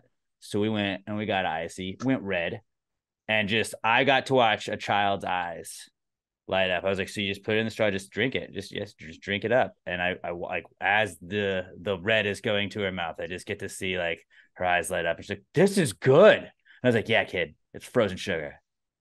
You're gonna fucking love this. You got to introduce Ices into somebody's life. Dude, it was like a top 10 moment, maybe. Like, just like the happiness I got seeing her be like, what, like, because I mean, she's young. She's young. She's never had Icy before, and I get it. Like, Icy's aren't as hip as they used to be. Icy's fucking rock. And if anybody ever is like, Alex, you want an Icy? Like, yeah.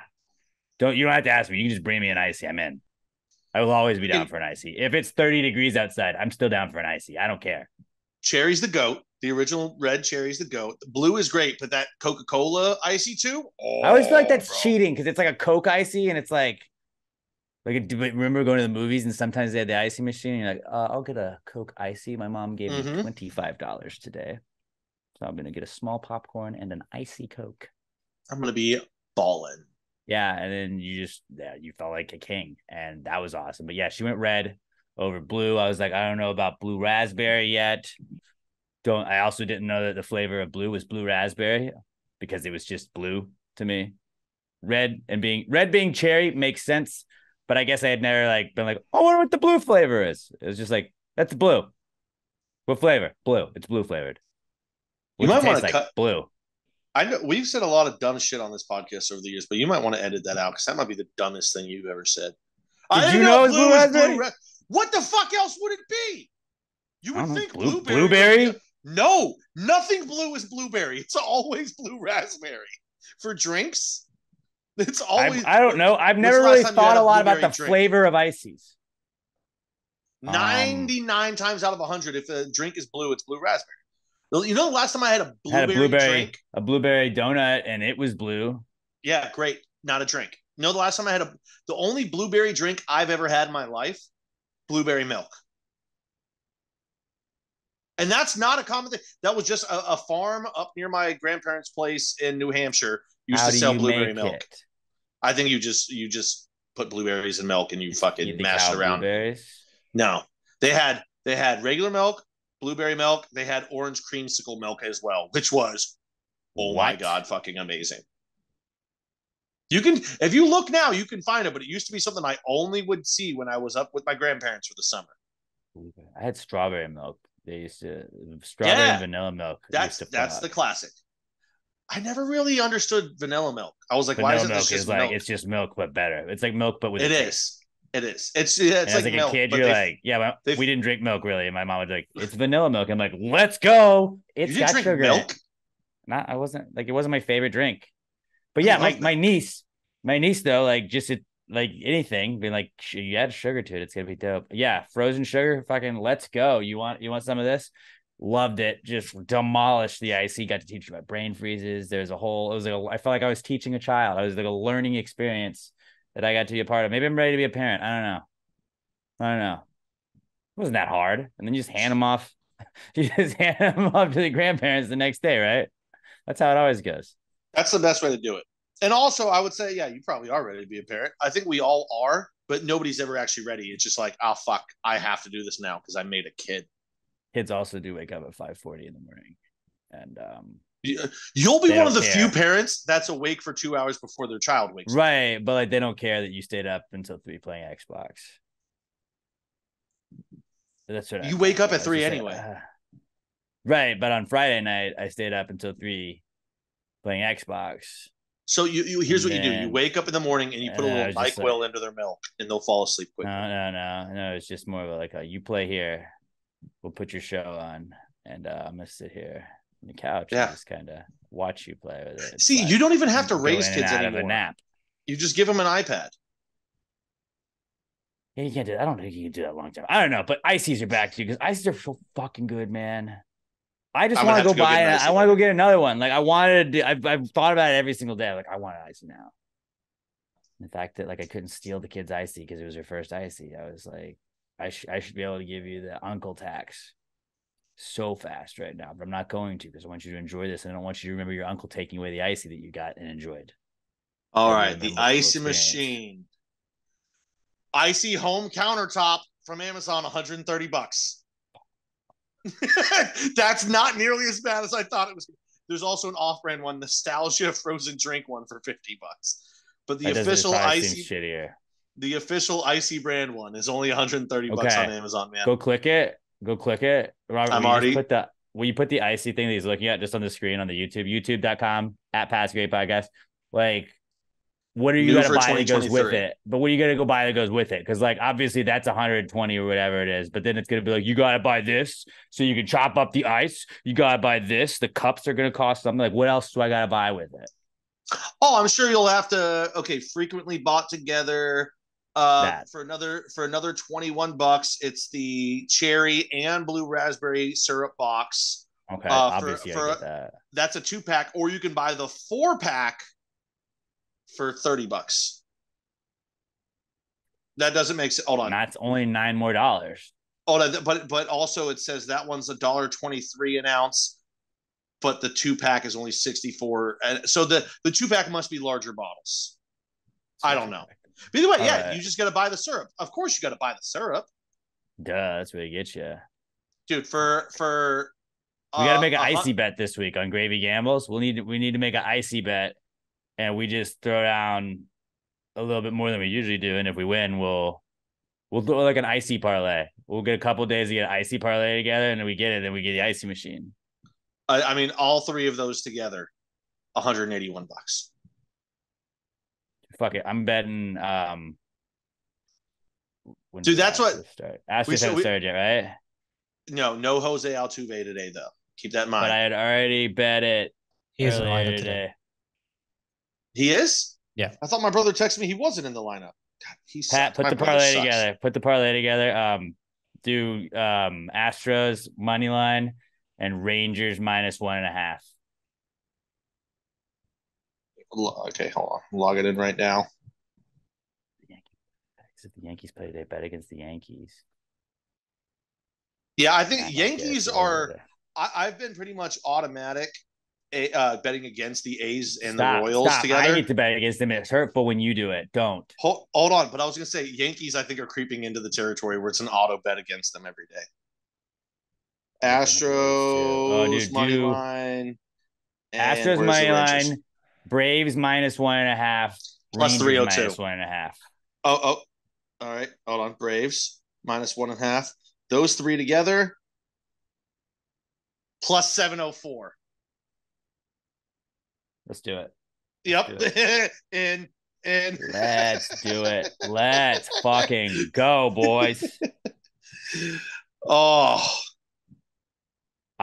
Dude, okay, so those of you that do not bet, what just happened there was one of the most exciting moments that like just idiot gamblers ever have. Like that's the top moment of my day right now, because like just be like, boys, all right, we got a common goal. We just put it together, the piecing together of the 3 games like that, knowing that it's gonna not hit now that we bet it. Yeah, but the like, Yankees what are if gonna it win this game does? now. What if it does? Oh, it's hitting. It'll hit. It's hitting. It'll hit. Nice. Make sure to tweet that out to Gravy Gambles.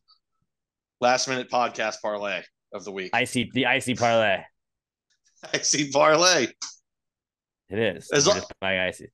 Now you got to make a PTG icy theme, but not icy. It's just got PTG. Oh, which is the shirt. That's the shirt. The frost PTG on top of it. EE. Remember, you're all our lawyers. You can't report us. Yep. Yeah, you guys know we're not trading. We're not doing anything. Shut up. Don't make a big deal about it. All right, I got Astros. My mom called me last night all excited because she learned where what was the opening line in the old intro music from Old School? Oh, you smell like scotch and cheesecake. She called me all excited. She's like, I know where it's from. I was like, yeah, Mom, that's not our intro anymore. Hey, but she cared. Like, she was like, I skipped that part every time anyway. I was like, thanks, Mom. She listens occasionally. Enough. I bet you she probably listens more than your mom does. Oh, dude, mine isn't giving me as good of odds. I'm only getting 691. Are you on the one that starts with the one that starts with an M or the one that starts with a B? Thank you for not giving out free ads. I'm on the one that starts with an M. See, I'm on B. That's just the fastest one I could pull up. Yeah. Okay, so if I bet, guys, this is actually a real look into how gamblers work. It's just one guy will say a bet and then another guy says a bet and they get all excited together. Like, what if we put it all together? Look at those massive odds. It never wins. It never wins. Oh, I must bet 200 right there. If I bet $30, I win 207. Guys, even if this wins, over the next 3 weeks, if one parlay hits, it makes you start betting parlays again and you lose all the proceeds in like a week. Yeah, it goes away real fast. It's so fast. Parlays don't work. Parlays are for suckers. Done. We're in.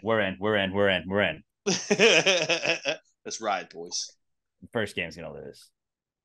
First game's absolutely gonna lose. So we're gonna lose. Astros lost yesterday. They're gonna win today. Right.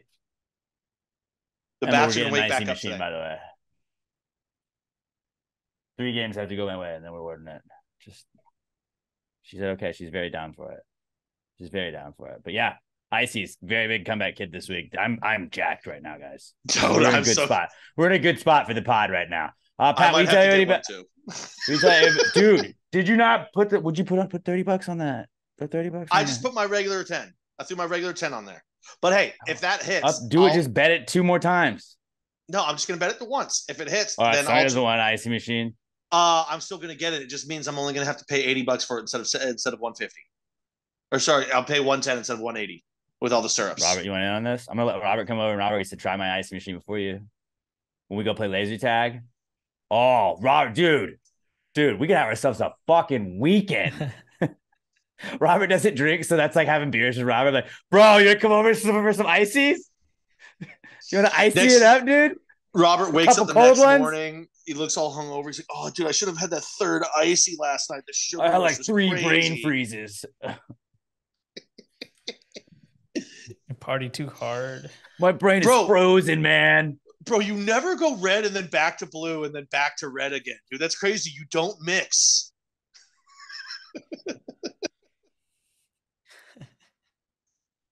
Dude, think about it. If you get this, though, then eventually you're going to start pouring like other things in there too, just to see if it ices up. Yeah, and it will.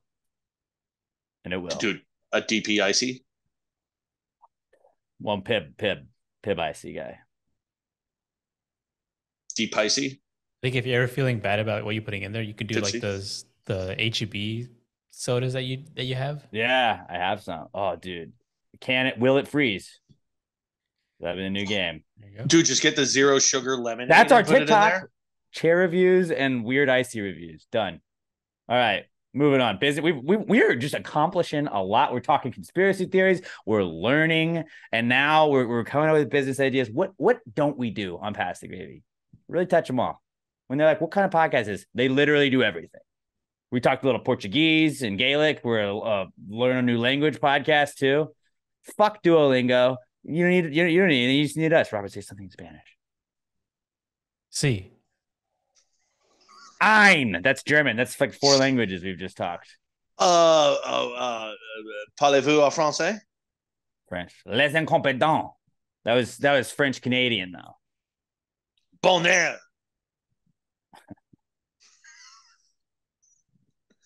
That was just boner with a French accent. Pat, tell everybody, and I'm sure they're gonna love us following it. Bonheur. But tell everybody about our good friends at Southern Star Brewing Company real quick. Oh man, I'm having a great. I'm actually, if you guys are watching the video version, you see I am now in what is the official podcast room. I'm in here now, and to celebrate, I got a pack of the Texas Punch, and I'm thinking old school. I got a little word. I think I have to bring back the beer mid this week, Robert. I think I need to crush all of these beers before let's just get a head start on it. Oh my God, it's so delicious. It's so delicious. In fact, I didn't just get these. In Total Wine, I found an old pack of Subatomicos. Now, if you guys remember, these used to be some of my favorite beers. I talk about all the time. If you guys find them, maybe don't. I'm not saying they are. They may or may not be expired. Still tastes great.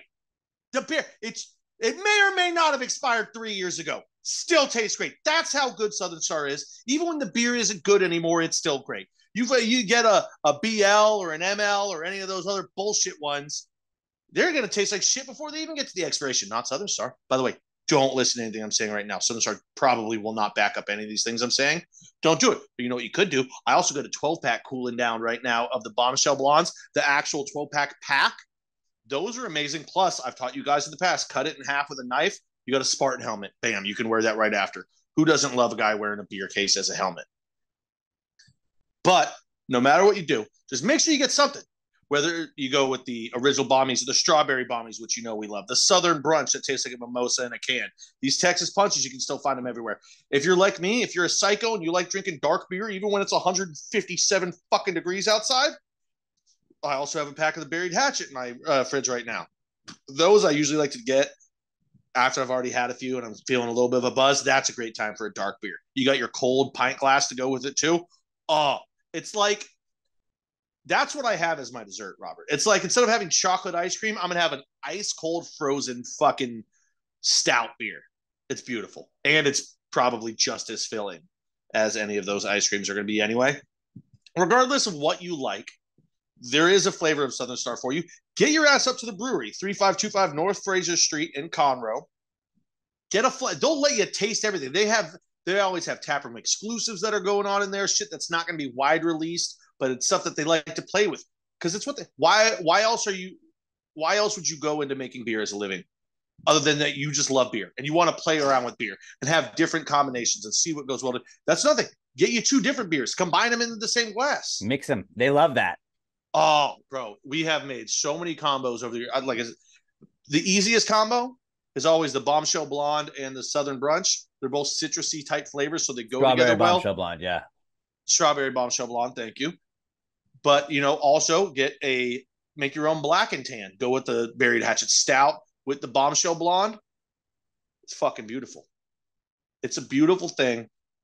I've said 3 times already, no matter what your flavor is, they're going to find the right beer for you. Or if you're driving, get yourself one of the hoppy elixirs. Yeah. It's a water with actual fucking flavor. It tastes great. It's made with hops. It's not like IPA hoppy or anything like that. It's just like, that's a great flavor with this beer. And it's refreshing. It's refreshing as all get out. I don't even know what that means, but it means that it's refreshing.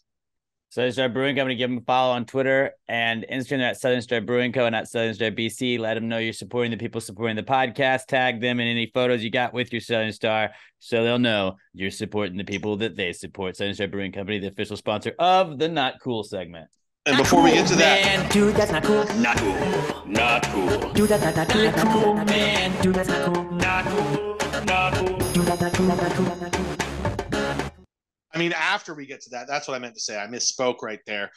This Sunday, get up there, salsa competition. August 20th from 2 to 4 p.m. at Southern Star. I don't even need to read anything on it, guys. It's a salsa competition. No more. They're going to make Say no salsa. more. You eat it. Salsa. Go get yourself some salsa this weekend. The not cool hold segment. on, I honestly really thought you meant the dance. I thought that you were going to compete. Well, there's probably that too. Didn't realize you meant the food. Hold on. Let me just read it to make sure. Yep. It's $10 per salsa entry. Winner takes cash prize. It's for actual. You're making salsa. Okay. All right. Well, the not cool segment is our opportunity to vent every single week. So we like when you guys get in on that too, or any of our viewers or listeners. If you have anything that happens to you throughout the week that makes you say, "Hey, man, that's not cool." You stub your toe. That's not cool. You get run over by a truck. Also not cool. There's varying degrees of not cools. But hit us up on Twitter. We're at Pass the Gravy Pod. Use the hashtag PTG not cool. And we'll pick some of the best ones each week. Let's start off this week with Raymundo Benavidez, our reigning MVP, at KMundoB on Twitter. And Mundo says, jury duty is his not cool. He has it tomorrow. Yeah, maybe you'll meet Pauly Shore. T's and P's. Maybe you will. Yeah, or you just going to think you're in on a bit now? Yeah. How many people now are like, is this a TV show? Am I on TV? No, dude. Hopefully you didn't get picked, though. Hopefully you didn't get picked. And once you serve it, then I think it goes away for a while. Knock on wood. Yeah, I mean, it's probably going to suck. It's going to be inconvenient. Just deal with it. Just deal with it. You'll more than likely you won't be there more than a day. And if you are there more than a day, then hopefully it's a very interesting fucking story that you have to tell us afterwards. Not during. You don't. Or just slide in the DMs. You can tell us. Mundo's got my number. You can tell me. Don't do that. Don't do that. Don't slide in nobody's DMs. Don't do any fraudulent shit that could get you arrested. But afterwards, you can tell us all of it. Hell, afterwards, what if it's a super crazy, interesting? I think if you talk, you get removed from the jury, though, so that's good. But then you also get charged. But here's the thing: if it's a super crazy, what if it's a big murder case? And then afterwards, he can exclusively come on Past the Gravy Pod. We can get the full breakdown of the inner workings of the case. The news. Unknown juror. Unknown jurors. I had during the ad, I had it muted and I touched my mouse and I hit it right where it muted it. But yeah, funny. That jury duty, that sucks, dude. T's and P's, hopefully that goes well and that you don't deserve and it goes smoothly, buddy. Angelica Hughes at Helly Ray Houston on Twitter weighs in with our next one, and she says, I forgot my husband rubbed Tiger Balm on my foot before bed. This morning, right after making coffee, I slipped, hit my head on the kitchen island, and spilled hot coffee all over myself. Just throw away the whole day. Yeah, that's not a great start to your day.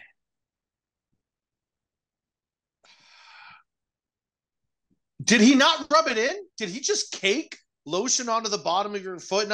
I feel like after a full night's sleep, the Tiger Balm should still not be that slick on the bottom of your foot. Still might be greasy. But it was rubbed like that. You rub lotion in and then it's not greasy. Is Tiger Balm more like Vaseline kind of? I don't know, but it was, I just get some slippers. Get some slippers to wear around the house. Yeah. It's ironic that slippers prevent you from slipping. So that's the thinker right there. Should be called non-slippers. Robert's like, you fucking idiot. Yeah. Just go look at Robert's eye roll in the video version. That was fucking fun. I'm just happy that she's not blaming her husband because it didn't say my dumbass husband did better this not or be anything. blaming It was Quinn. just Quinn was trying to help. Yeah. That was just a series of unfortunate events. The forgetting about having the Tiger Balm on you, then slipping and the head hitting the counter, and then the coffee on top of it, just one after another. It's a triple whammy right there. Yeah, that sucks. Could have died. Yeah. People die like that a lot, I feel like, where they slip and they hit their head on the counter, and it's just like, what? That's it. I don't want to go out that way. I'd be more mad about spilling the coffee on myself when it's hot than hitting my head. That's what would make me the angriest. Now I'm burned and mad. But also, like, yeah, you're burned and everything too. But what if you were getting ready and now you have to shower again? Like, if you just got doused in coffee, Just change. and then but you're also shower. But I'm just saying maybe you have to. Maybe you have to, and then but also you're burned and you have to shower with a fresh burn. That's gonna suck. Cold shower. Sponge bath. That's a sponge bath situation. Yeah, make Quentin sponge bath you. There you go. Yeah. Figure your solution out. But T's and P's. Sorry that happened, Angelica. Glamour at Glam for Life. On Twitter, Glamour Perry says, "Her not cool is crashing my car." Robert, she attached a picture. You want to throw it up on the YouTube version, but yeah, didn't look great. I mean, I don't think it's totaled, right? That's not totaled. No, as a car guy, I think you can pull out those dings, you paint that up a little bit. That's what I'd do. Yeah, didn't she say somebody hit her? I think that's what she said. You get that fixed. They hit her, and then they, at the time, admitted it was their fault. But then when it came time for insurance, they just lied to insurance and said it wasn't their fault. So now she's having to deal with that bullshit. That sucks. Ooh. That sucks a whole lot. And you just got to challenge him to a duel. I mean, just let them know, big, hey, you should probably tell the truth, or I might have to unleash the gravy gang on you. And they're a lawless bunch. Look, I got a guy that let's just say he works in collections and waste management. His last name's Ocho, first name's Frankie. He's got some associates. People that lie about insurance claims are one of the things that piss him off the most. And I'd hate to have to give Ocho and associates a call. It's Mr. Whatever your name is that hit my friend Glamour.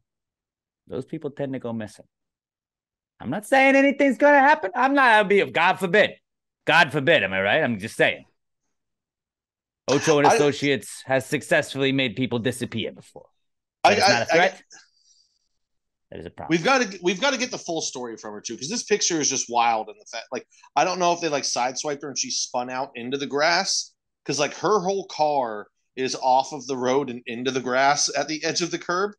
So like it wouldn't make sense that she would have pulled up onto the grass right there after. So like, yeah, that's something. You know what? And it's not because of Glamour, but Glamour is a girl, and very, very recently I feel like everything is just girl dinner. Girl walk. I was going on a girl walk. Girl parking. Wrecks. Girl crash. Oh, I thought you were just say girl parking. It's just girls that got in wrecks. Not serious. Obviously, we would not post any serious wrecks, but like just silly fender benders that girls get in. Like, girl wreck. Silly me. Oh my! Wait, I'm gonna just start. Whenever I'm at the grocery store now, I'm just gonna take pictures of cars that are parked like assholes. Be like, girl parking. Or just like you have like a ding. It's like a high schooler, like a high schooler. A girl I was dating in high school. We went to like she got a car from her dad, and like it was a used car. But I remember when the day she got it, we were like, let's go get some food. And we went to Sonic, and Sonic had these poles, those diagonal little poles, and she backed into the pole like she hadn't officially had the car for 30 minutes. Go wreck. But it's like when you see like the little ding, like it's just like looks like somebody backed into something. Girl wreck, and we'll just be like lols, or just reply with like a Barbie gif or whatever it is. But yeah, hashtag girl wreck, and then tag us at pod. That emoji. Oh yeah, like she's fixing her hair. Whatever. Girl wreck. They're probably listening like you guys are total fucking assholes. Yeah, we are. I'm sorry, but I mean, it still counts as a girl wreck technically. But girl wreck. If it wasn't your fault, let us know, and we got Ocho and Associates on the case. See, we got your back. We got your back, man. We just like to have a little fun every now and then. We love you. Last one is from Melissa Hyde at Mel Hyde. Myself on Twitter. Shout out to me. I did not include Melissa's name or her Twitter on the thing. I guess you could click. I didn't click. I just memorized. I mean, you did because it's in the Twitter link. Well, I didn't click the link on my end, so for me, I know it by heart. But Mel says the cone of shame is her not cool. My poor Percy, her dog, had to have his little procedure done today and has to wear this cone for a week. And just Percy is going through it right now. Oh, he looks so He sad. is just really going through it. He doesn't know what he did. He's feeling silly. I bet he's on some sort of drugs right now. But yeah, that sucks. Cone of shame. That's the worst. And it's just like, I'm doing this for you because you're gonna fucking chew at the stitches, and then we're gonna have to go back, and it's gonna cost me a fortune. I love you, and I'm having to put this on you so you don't hurt yourself. Oh, look at those That's big the old hardest puppy part. paws. It's the hardest part. Wheezy I, was all drugged up, and they because when we took Wheezy in, since she's a mutt, they were like, oh yeah, she'll probably be like 80, 60 pounds. And we're like, sure, okay. And so they gave us a cone of shame for like a 60 to 80 pound dog. And I was like, well, she's a puppy now. She wasn't 60 to 80 pounds when you gave it. Did you think she was just gonna full grow in like a week? And so we ended up just having to order on Amazon. They had it's like those airplane pillows, those neck pillows you'll have on airplanes, but it just goes all the way around basically, and it's like a little donut, and you can put it on them and inflate it, and like that way they can see, but they can't turn around and like lick themselves. So I mean, I think she said this last week, so Percy's probably already on the home stretch. So maybe you don't want to do that, but anybody that if you get your pet neutered, and this may be me just telling a bunch of people like you're an idiot. Yeah, we know about those, but they're just like little like neck pillows that they're like, I think they're like dog donuts or whatever it is, and they're just, you blow them up. It helps, but like it doesn't feel like you're like trapping your dog in a kind of shame. Less shameful for sure. I just want to give Percy a hug. I want to give Percy 2 boops for us, and then 1 firm pat on the head. No, I want you to smash. That's from Robert. I want you to just smash your face against Percy's face for me, because that's what I would do. Just mush their face with your face. Just give him a good boop. Maybe like put Percy's whole ear in your mouth. Maybe bite Percy in the nose for me. Just attack your dog with love for me. That's what I want. Just a boop. But yeah, sorry Percy, and sorry Melissa. All right, and then just that whole week you're like on guard too, because Wheezy was like down with like the drugs had her down for like 2 days, and then she was trying to jump up on couches and shit. And you're not supposed to let him take stairs, and it's just like stop. What are you doing? And she'd bring you the ball and be like, hey, huh? Ready to fucking go? Like, we can't do that right now. We can't do. I'm not mad at you. It's not you. Just you have stitches. We can't. I wish you could just understand English. I just wish they could understand English for certain times. Or God forbid they're just out of eyesight and you hear licking. You're like, no. Did you get the cone off? And they're just licking their paw, and you're like, oh my God. You just freak out anytime you hear that licking. All right, I'll go first with ours, and then I feel like Pat might go right after that, because I think we might have similar ones. My not cool is that it finally happened to me. One of my biggest fears is that your car, you get the text, it's like, is this yours? Did you do this? Did you buy this?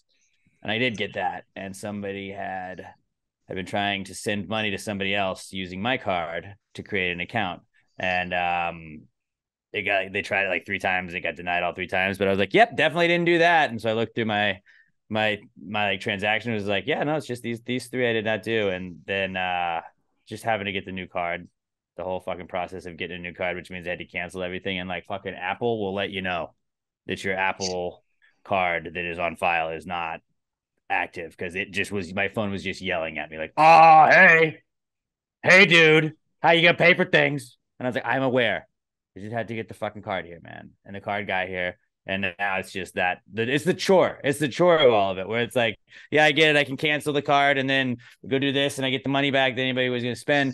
But like, now I have to go to everything that I have my card on file for and be like I did Xbox, I changed it, I changed like cable and internet, I changed for that, and I changed my Amazon. And you just have to like remember in your head. You gotta be like, all right, did I do this one? Did I do this one? Did I do this one? Did I do this one? And then sometimes it's hard to like make a new account, the main account or the default account. You got to do a whole thing with that, and just it's been a pain in the ass. It's been a fucking pain in the ass. That's why I'm team no recurring payments. But you have to go to the thing every time and remember to do it. Yeah. I'm also team not forget to pay the payments. Just have a reminder on your phone. It's like bing, bing, bing, go do this. That's what I do. But here's my thing. But like I would do that, then I would set that down. Like, I'll get this in a second, and then if I don't get paid, and then I would be without electricity 2 days later. I have my reminders set, so I know to pay it. But like, if I don't have reminders set, I'm gonna forget that payment's happening. So all of a sudden, I'm going to go pay for something, and then I'm going to have $4 left. Like, what happened? Like, oh, I had that recurring payment and that recurring payment and that recurring payment, so I didn't need to buy this dumbass shit that I just bought.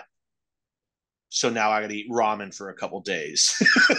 I'm definitely that kind of person that, like, if I don't make the payment myself, I forget the payment happens, and I just don't take into account that money's being taken out of my bank.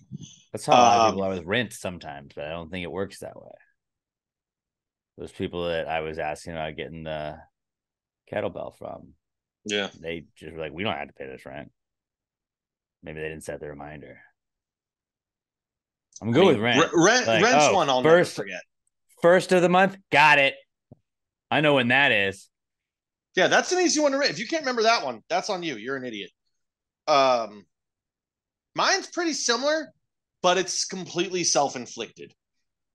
So the other night, as I am one to do, I was drunk on my couch.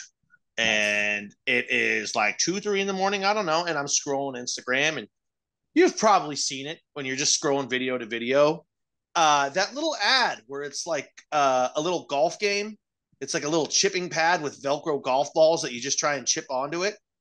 And I was like, oh, that looks fun. I could do that with me and my buddies.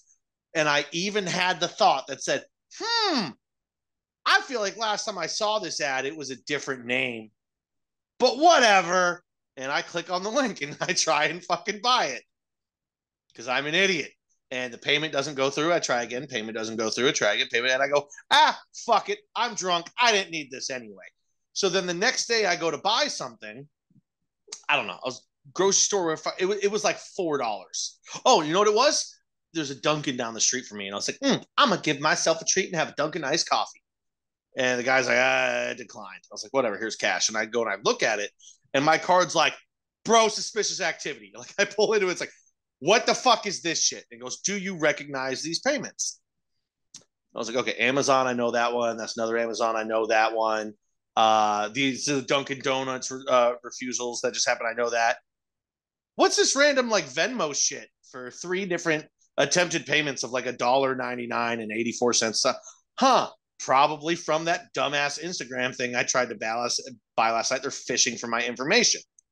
So I go, okay, don't know these. He goes, cool.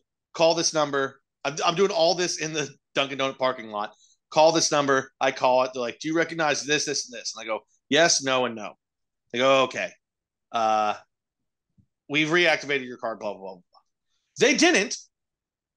Without giving me any notice or any screen that said, we're canceling your card and sending you a new one, the phone call just ends and whatever. So I go to the grocery store. I try and pay.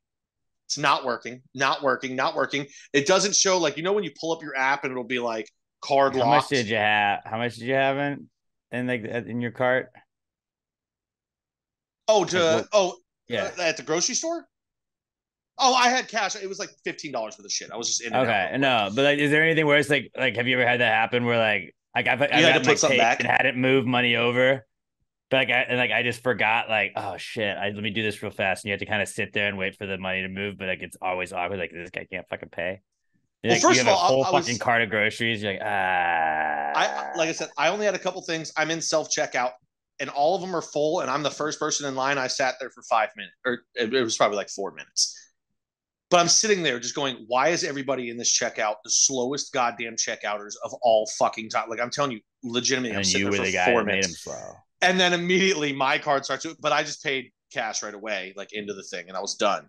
But like all that just made me mad. But then, like I said, so then there's another Bank of America down the street, and like I go over there, I'm like, hey, can I get a temporary card? Like, they locked my card and deleted it without telling me that they were going to send me a new one. She's like, no, we don't do temporaries anymore. Your card should be in there like 4 to 6 days, or you could go get cash. And I was like, cool, but like, you can do it on the app. I was like, but I can get a temporary card. But I was like, but I've got 2 things from Amazon that are on the way that are now no longer on the way because you guys locked my card and deleted it without telling me. And she was like, oh, you can just digitally activate the card until it comes in. I was like, okay, well, thank God for that, because I didn't know that was a fucking thing. Yeah. And so I was able to do like that. It shouldn't be. But then also because of that, because it took me so long in between noticing the thing was down and reactivating it to put in new information on Amazon. My shit came a day later. Like it pushed back. One of them was a Wi-Fi extender that I need to get to the upstairs here so I could do the podcast up here. And then the other one's a sprinkler, which still doesn't come till tomorrow. Pissed me off. But I was just like, what the? But it's all self-inflicted, so I can't get too mad because my dumbass tried to buy an Instagram thing at 3 a.m. hammered off my ass, knowing that you never click on Instagram links. Still did it. And then just my other not cool is I haven't got my permanent table upstairs yet for podcasting. So anybody watching the video has probably noticed if I lean on the table, my camera has just been shaking this whole fucking time because I'm on a folding table right now. Honestly, it's not that much different than what it used to be. Yeah, because it used to also be on a TV tray. That's so what I don't think you really downgraded that much. No, I haven't, but I still haven't correctly upgraded, and it's annoying me. And Pat also has like a window that's behind him now, so he just looks like a dark, shadowy figure sometimes, depending on how he's sitting. That's usually how most like people at convenience stores have described me to the cops anyway. So yeah, okay. Well, I mean, you're living up to it. You're living up to the description. So yeah, by next week, I'm gonna have at the very least a black sheet to put over that window. There you go. And hopefully I'll upgraded this a little bit more by then, but we'll see. Robert, what you got is it not cool? Suit rentals. Why are they so expensive? Dude, they are. Bro, right? It's like one day. Robert, let me tell you something. A few hours. Don't rip the suit. I had to pay an extra $200 for the one that I wore to Alex's wedding because I ripped right where the balls are when I was doing the chicken dance. Oh, no. That was no, that's when I was doing Shout and I was doing Jim Belushi getting on the floor. Yeah. But yeah, I think the whole suit rental was probably about $200. I paid an extra $200 on top of it. Yeah, I'm part of a wedding and I just did the fitting. It's $250. Yeah. And I did it for my brothers. I haven't even done it yet. But yeah, I'm not forward to that. I'm not even like really fully a part of the wedding. Like I'm the officiant, so I thought, I can just, I not that I would wear whatever, like t-shirt and shorts, but I can just wear stuff I already have. Your own suit, yeah. Yeah. Like, oh no, like actually you're like officially part of the wedding. You got to wear what everyone else is wearing. I'm like, did not want to spend that money. Can we go to the wedding? I want to watch you officiate a wedding. I don't think so. I'll record the weddings he officiates.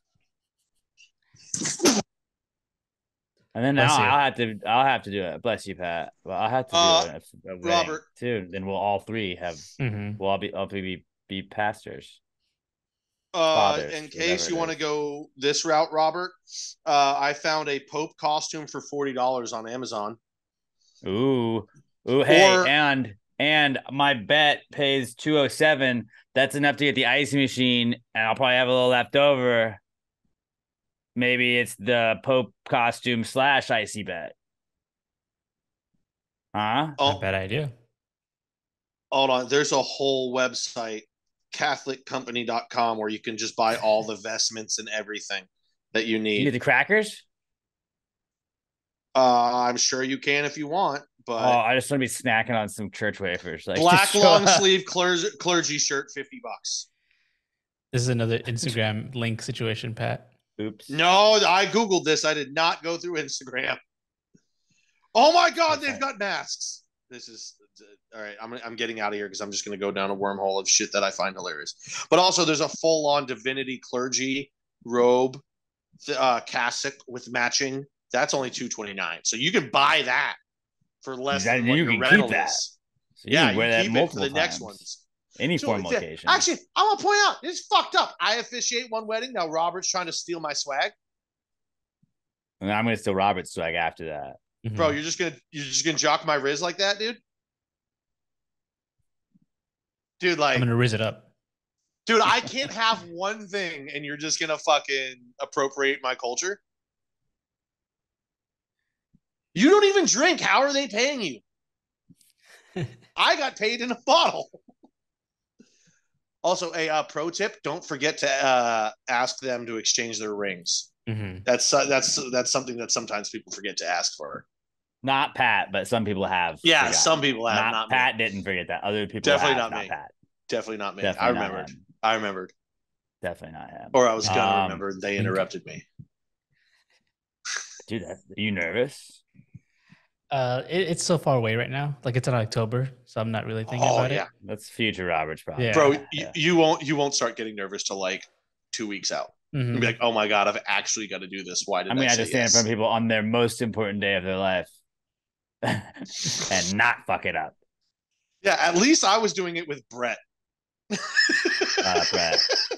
Shout out Brett and Paula. Thanks for having me be a part of your day. But yes, speaking of Brett, that's a solid not cool though. That is a solid not cool. Just like it's one of those like very good.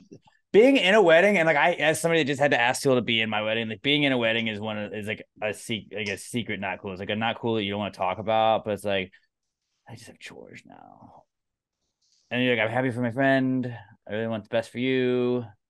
No, I love being in the wedding. Now I'm out like $250, and then I had to do this, and then you have like 3 dates now that you got committed to. I'm sure. But no, being in the wedding, I think, is way better than going to a wedding.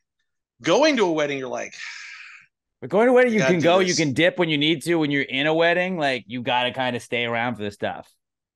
Yeah, but being in the wedding, you're like, all right, dude, I'm part of this. This is fun. Then I'm with the boys. We're hanging out beforehand. You know, we're going to have some drinks beforehand. If you just have to go to a wedding, like, all right, let's drive to the wedding and then hang out, and you can't drink too much because you got to drive home. You're part of the wedding. You're like, woo, let's fucking go, dude. And then you don't have to think about what you're going to wear to the wedding because you already have to get what you have to get. True. Being part of the wedding is dope. But we were just talking about Brett Brandon, and Brett Brandon wanted me to share this with everybody. We had given the okay on a Gravy Gang fantasy football league. Pat and I are in too many fantasy leagues as it is, so we were like, you guys, we want Gravy Gang to play. We will we'll talk some shit. We'll let you guys talk all this shit, but we're not going to be in it, but we want all you guys and gals to do it. So the Gravy Gang fantasy football league is supposed to be a 12-person league. It's $100 buy-in. First place would get $800 and a badass wrestling belt. Second place is going to get their money back. Then the draft would be September 2nd. Send Brett your email address if interested. He's going to email you from ESPN and Team Steak, he said. And then he said, if we can't get a 12-man league, which is weak, second place gets their money back. First place gets the remainder minus the cost of the belt.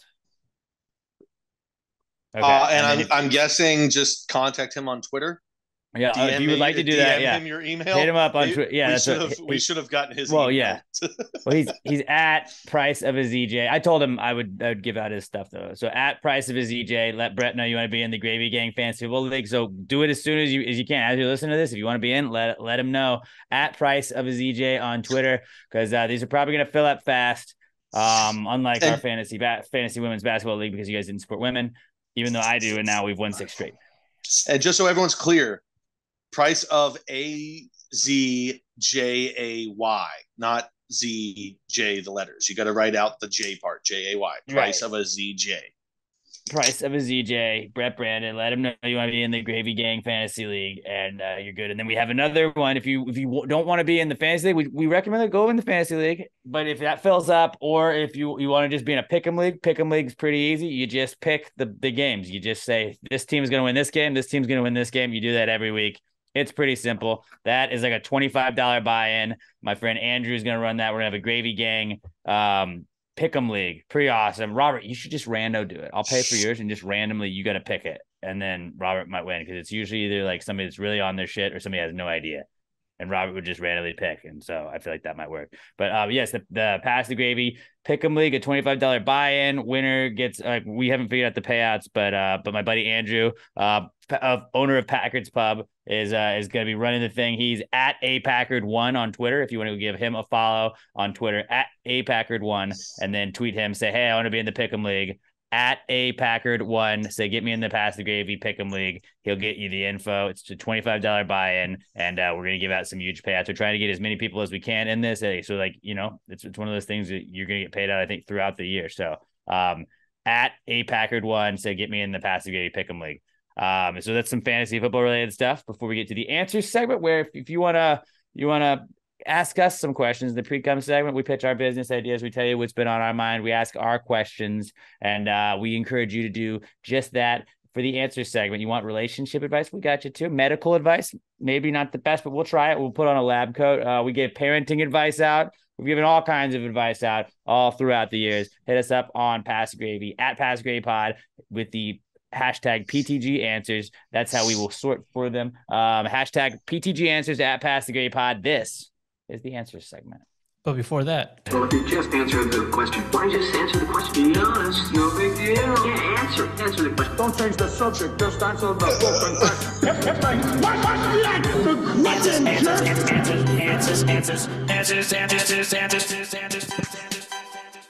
Any questions?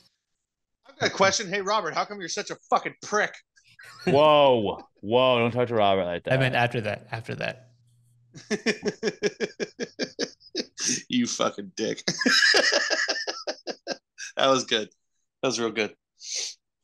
All right. Our first question this week comes from our podcast son, Skylar Lester at OMG. It's Skylar. And Skylar says, does it mean anything that strap-on spelled backwards is no parts? Well, I mean, just because you're wearing a strap-on doesn't mean you have the parts. It's 2023, dude.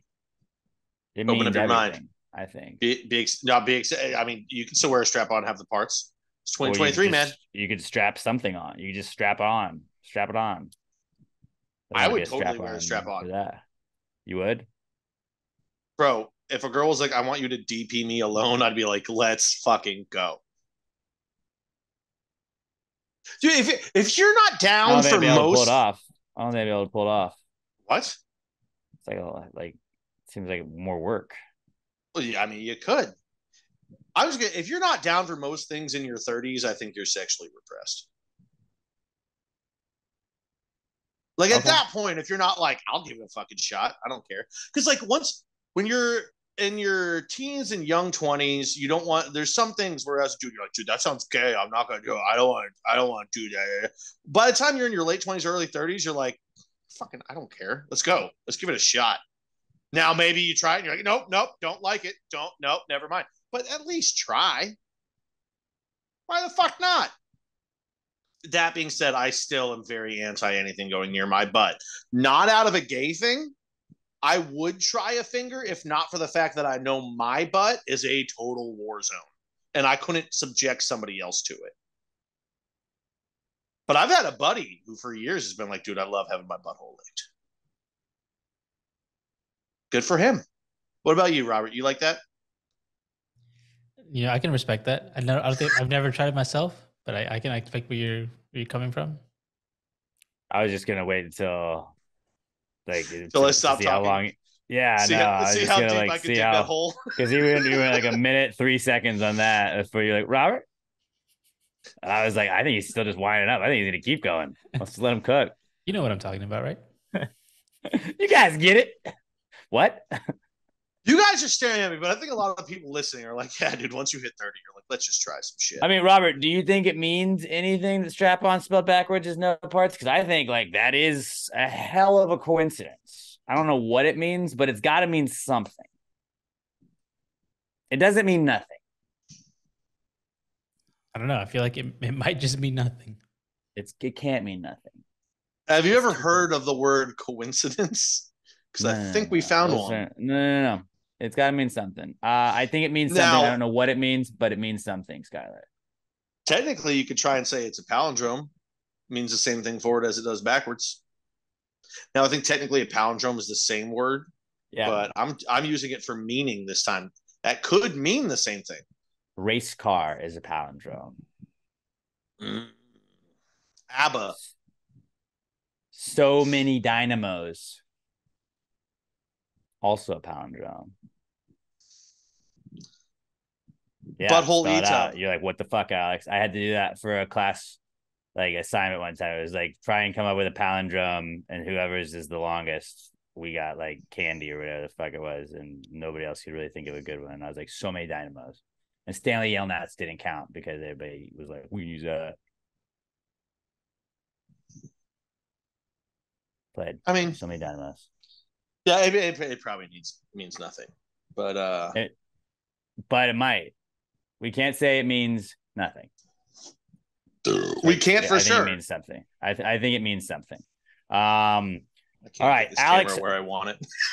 Alex O at Alex McThunder1 on Twitter says, "Who would you want to represent you in a trial by combat?" I mean, if we're only choosing Gravy Gang, I think it's a unanimous answer. Was it Gravy Gang? No, I'm just saying we're gonna look at this multiple ways. But if it was only among the Gravy Gang, who would you choose? And I think there's only one answer. Brad. It's Bro Brad. It's Bro Brad. He's giant. It's Thor. But if it was just anybody in the world, I put John Jones. I was so confident that I had to just look at what I wrote down. I put John Jones. John Jones is good. I also put that mountain guy from Game of Thrones because he's really big. I mean, I would maybe go Stipe Miocic, just because I'm going to take the biggest of the great fighters, you know? Okay. He's huge. Robert? You guys are at an unfair advantage because I don't know any fighters. So who I was thinking of was Jackie Chan. I instantly changed my. There really is only one. It's Chuck Norris. You can't go back now. You can't change. No, I did. I never said final answer. Yeah, you took your hand. I never said final answer. Final answer. It's Chuck Norris. Nope. You're not allowed. You can't tell me. Hey, by the way, I'm getting another spam call from that same 850 number now. Ignore it. Oh, really? I thought I'd answer this one. Ignore it. Just ignore it. I think John Jones, he was like the best pound for pound fighter of all time. Yeah, he is undisputed. But John Jones also gets to use steroids in this too, because we don't drug test in a trial by combat. But also, John might not show up to the trial by combat. He might just get stuck doing cocaine in the back room. So no, he'd just be amped after he did the cocaine. And then he also just might not come out because the other side could be like, "Oh, we'll give you cocaine if you don't fight," and he'll be like, "Yeah." No. Yes. When it's for me. So you're gonna give him more cocaine? No, I'm not. I'm just gonna be like, bro, just fight, and they'll fight. So you're not giving him anything, and they're giving after him cocaine. Fight. Well, I don't know. We didn't have to give away anything. That wasn't part of the thing. It's just who would I get to get John Jones? That's a good point. From Game of Thrones. Yeah. All right. Chuck Norris. Raimundo Benavidez at Kmundo B. I basically kind of asked for this. He kind of went more specific with it. I said somebody give us colors to power rank next week. And then we got into an argument over lightsaber colors last podcast. So Raimundo kind of combined the two. He says, power rank these lightsaber colors. And he gives us blue, red, purple, yellow, and green. Robert, you go first. I was going to say, I want Robert first. All right. I'm going to go red, blue, purple, green, yellow. Okay, I don't hate that. I'm going to go. Red was 1, right? Yeah. Okay, I'm going to go blue, red, green, purple, yellow. We've got 3 different answers completely. I will say that we all have the same number 5 with yellow. Now, Robert, you're just zooming in on, and I love your face, but you are fucking with me right now. The farther you zoom in on your own face, the more I get hard. I'm gonna green is number 1. No, green's number 1. Luke in Return of the Jedi. Green saber. Green's best saber. That's cool. 2, that was the movie that was one of the 3 that were the original ones. So the other 2, he had the blue, right, which is the majority of the trilogy. Oh, when he wasn't a full Jedi yet and realized his full power. Yeah, we had 2 hands back then too. Also, green is my favorite color. So green. 2 is blue. Blue is great. Blue. I mean, you got Obi-Wan. You got a bunch of other guys. Blue's great. 3 red. I mean, iconic. I absolutely iconic. The fact that the Sith all just go, we're going red, and that's what we fucking with as a team. And when you see red, you know you're in trouble. Red. 4 purple. I mean, Samuel L. Jackson, baby. Mace Windu. Purple looks stupid though. Lightsaber. Purple's not. Purple actually, I mean, if you want me to start getting into like what the colors actually mean, I can do that. I don't think you really care. Want you to do that. Purple. Then yellow. Yellow is actually the color, I believe, of the Sentinels, who are more of guards. So that's actually a pretty sick level of Jedi at if you're rocking with yellow. But it's just not represented enough on screen. And representation matters. So I'm yelling. That's what I always say. Yellow 5 was also the ingredient in Mountain Dew that was supposed to make your penis small. Remember that? Nope. They'd be cool. Don't drink Mountain Dew. Is it yellow 5? I don't know. That somehow that is one of the childhood rumors that escaped me. I have not heard that. Now I do remember the good old classic Dr. Pepper makes your pussy stink, which I don't know how the fuck that took a foothold in Texas. The synthetic lemon yellow dye primarily used as food coloring. Yeah. Look at me. Yellow 5. Science. Talking science on the pod too. I think that Pat's power rankings sucked. I mean, Robert had way better power rankings. You're a piece of shit. Fucking green. Number 1. Get the fuck out of here. Green number 1, dude. Green number 1. Yeah, wrong. Green number 1. Wrong. Green powerful as fuck. And now that you're saying this, I'm fucking so angry because I undownloaded I undownloaded Jedi Survivor last night, and now all I want to do is go fuck up dudes with my lightsaber. Do you have a green one? I would change in between, but yes, I had green mostly. There was also a setting that you could put where every time you swung it, it would change colors. So that was pretty cool. No, you get fucked up color and stay to it. That's what I always say. I thought when he texted us this, he had black on there. He did, but I looked at picture. I did not see any black lightsabers. So. Okay. Oh, so we're editing people's questions now? Wow, that's fucked up because there are black sabers, and the black saber is one of the fucking dopest ones, dude. Robert, have you ever seen a black lightsaber? I have not. Not on screen. I don't think I made the wrong move. Not on screen, but the black, which is where do you watch Star Wars? Bullshit, dude. The dark saber in Mandalorian, son. The dark saber. Star Wars. It's on screen. Star Wars movies. Also, now we just don't count shit that is canon. Yeah, also, I mean, if you want to get into it, originally the one that it was in there was God damn it, I just forgot the name of the game. Fuck me. Never mind. See, there you go. Moving on. It's the game where you pull the fucking starfighter out of the sky. You were Darth Vader's apprentice. It's not canon, but it was a dope game. Moving on. Fuck you. Josh Treecoddle at Joshua Tree 713 says, if time is money, are ATMs time machines? Yes, they are time machines. I mean, if you think about it, ATMs being time machines makes a lot of sense. I'd like to think that there's like an ATM time machine, kind of like there was a hot tub time machine where it's like somebody goes to withdraw money or put some money in and they just get transported back into time. Like that is what I'd like to believe is it's a false equivalency. Just because time is money doesn't make money time. Oh, really? What about if it's not canon? I see tits, I get a boner. Doesn't mean every time I get a boner, I see tits. Does it not mean that? But it doesn't exactly mean it. It's a false equivalency. But it does not mean that, though. No, sometimes I get a boner and I look and I go, oh, shit, there's tits. Not very often. Can't rule it out. Not very often. Sometimes it's, oh, I got a boner. Oh, look, that's an ass. It's a false equivalency. People come to us for the answers. You got to give them the true answer, man. Not just what you feel. No, I think ATMs are time machines. Absolutely. They look they're not. Like if you think about a machine, like an everyday machine that looks the most like time machines, it's got to be vending machines. Nope. You're wrong. ATMs, I would say. Nope, you're wrong. Dude, no, like I'm talking like those like the like Coke, whatever the remix one is. That one looks like a fucking time machine. And then a lot of those where you can't even see the back, it's like, what, I'm going to get a Fanta. Nope, I'm going back to 1982.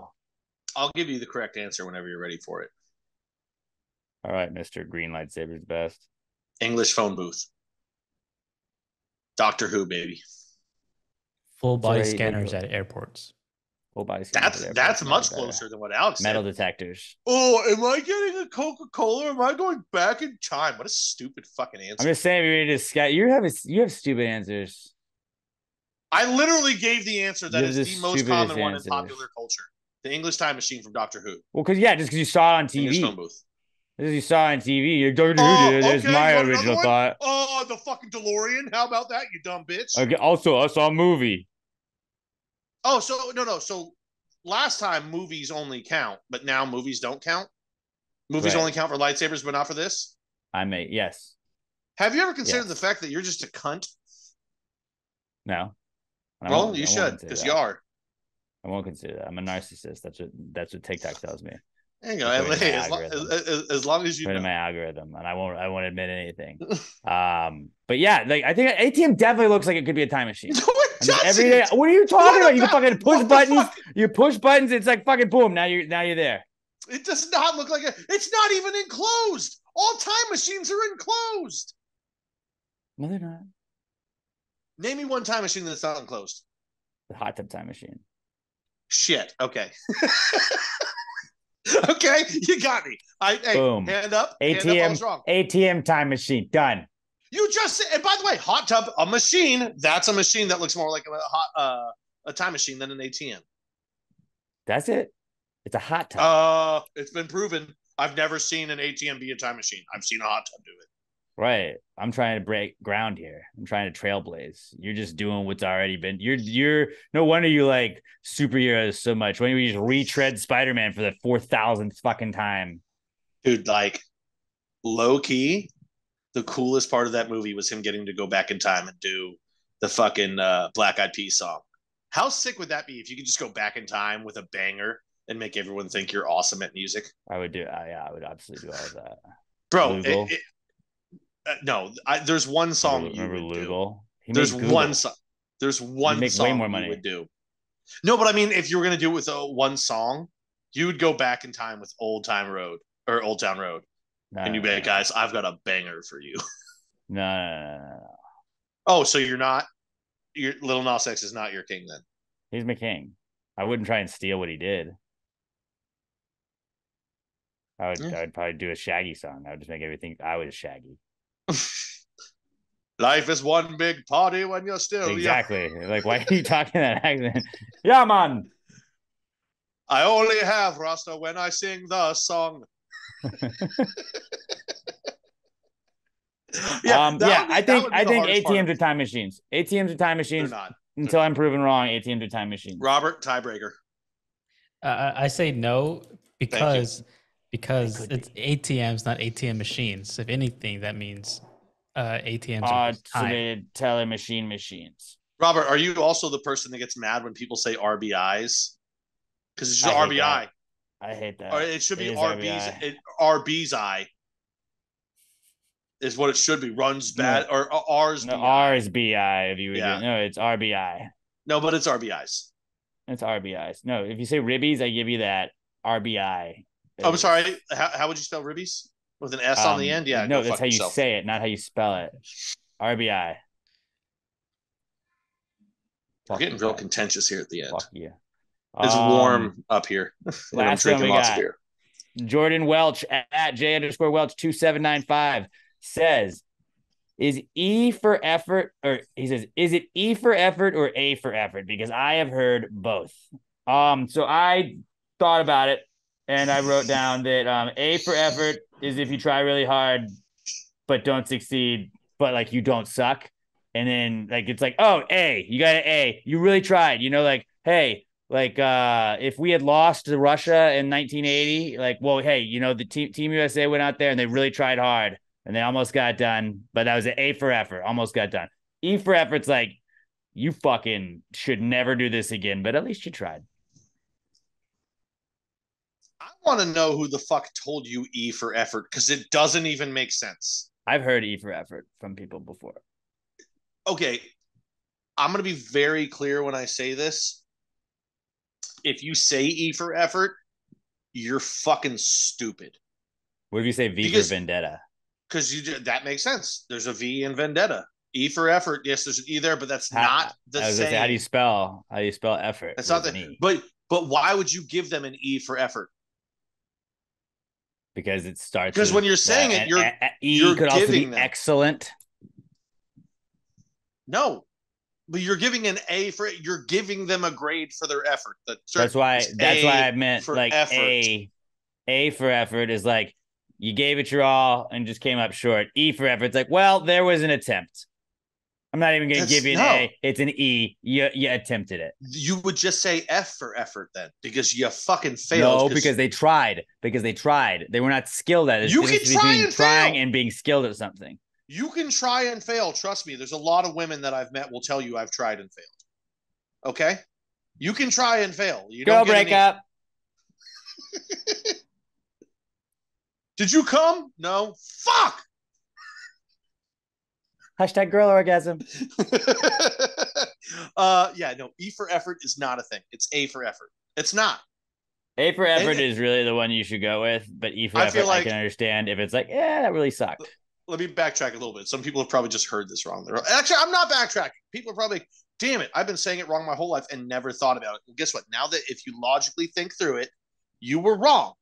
Sorry for calling you an idiot. No, I'm not. You're a fucking idiot. Sorry, guys. I love you all. Thank you for listening. If you thought it was E for effort, you're a fucking idiot. Learn. Grow. It's okay to be an idiot. I'm an idiot on most things. You guys have heard me talk. I don't know what the fuck I'm saying. On this one, I do. Grammar and weird shit like this. That's what I'm good at. World knowledge, making women come, not my thing. But I'll give an A for effort. E for effort also plays if they do a really poor job. It's like you're not complimenting them, but like instead of being like, that was bad, E for effort. Hey, lockjaw's not so bad. You just keep at it. E for effort on that.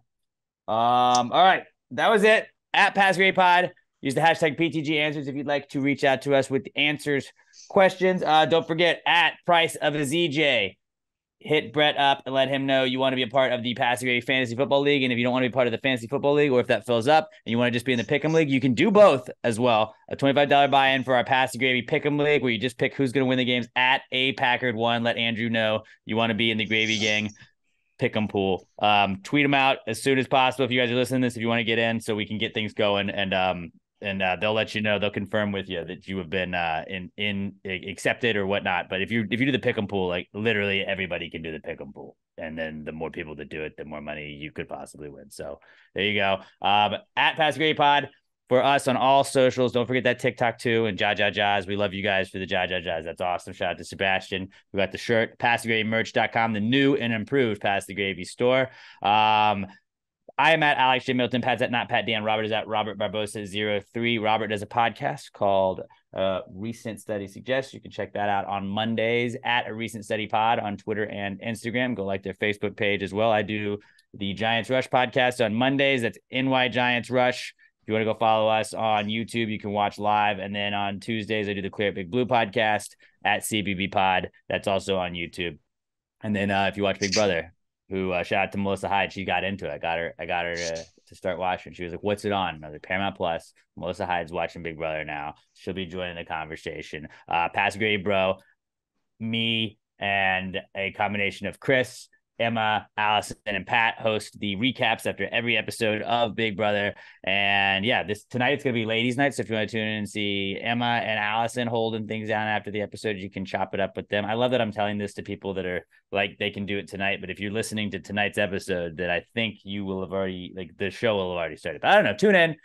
You can watch the episode after it's over too. Go to Pass the Gravy Bro on YouTube. You guys have a great rest of your week. A kick-ass weekend, and until we talk to you motherfuckers next time, pass the gravy, ya bitches.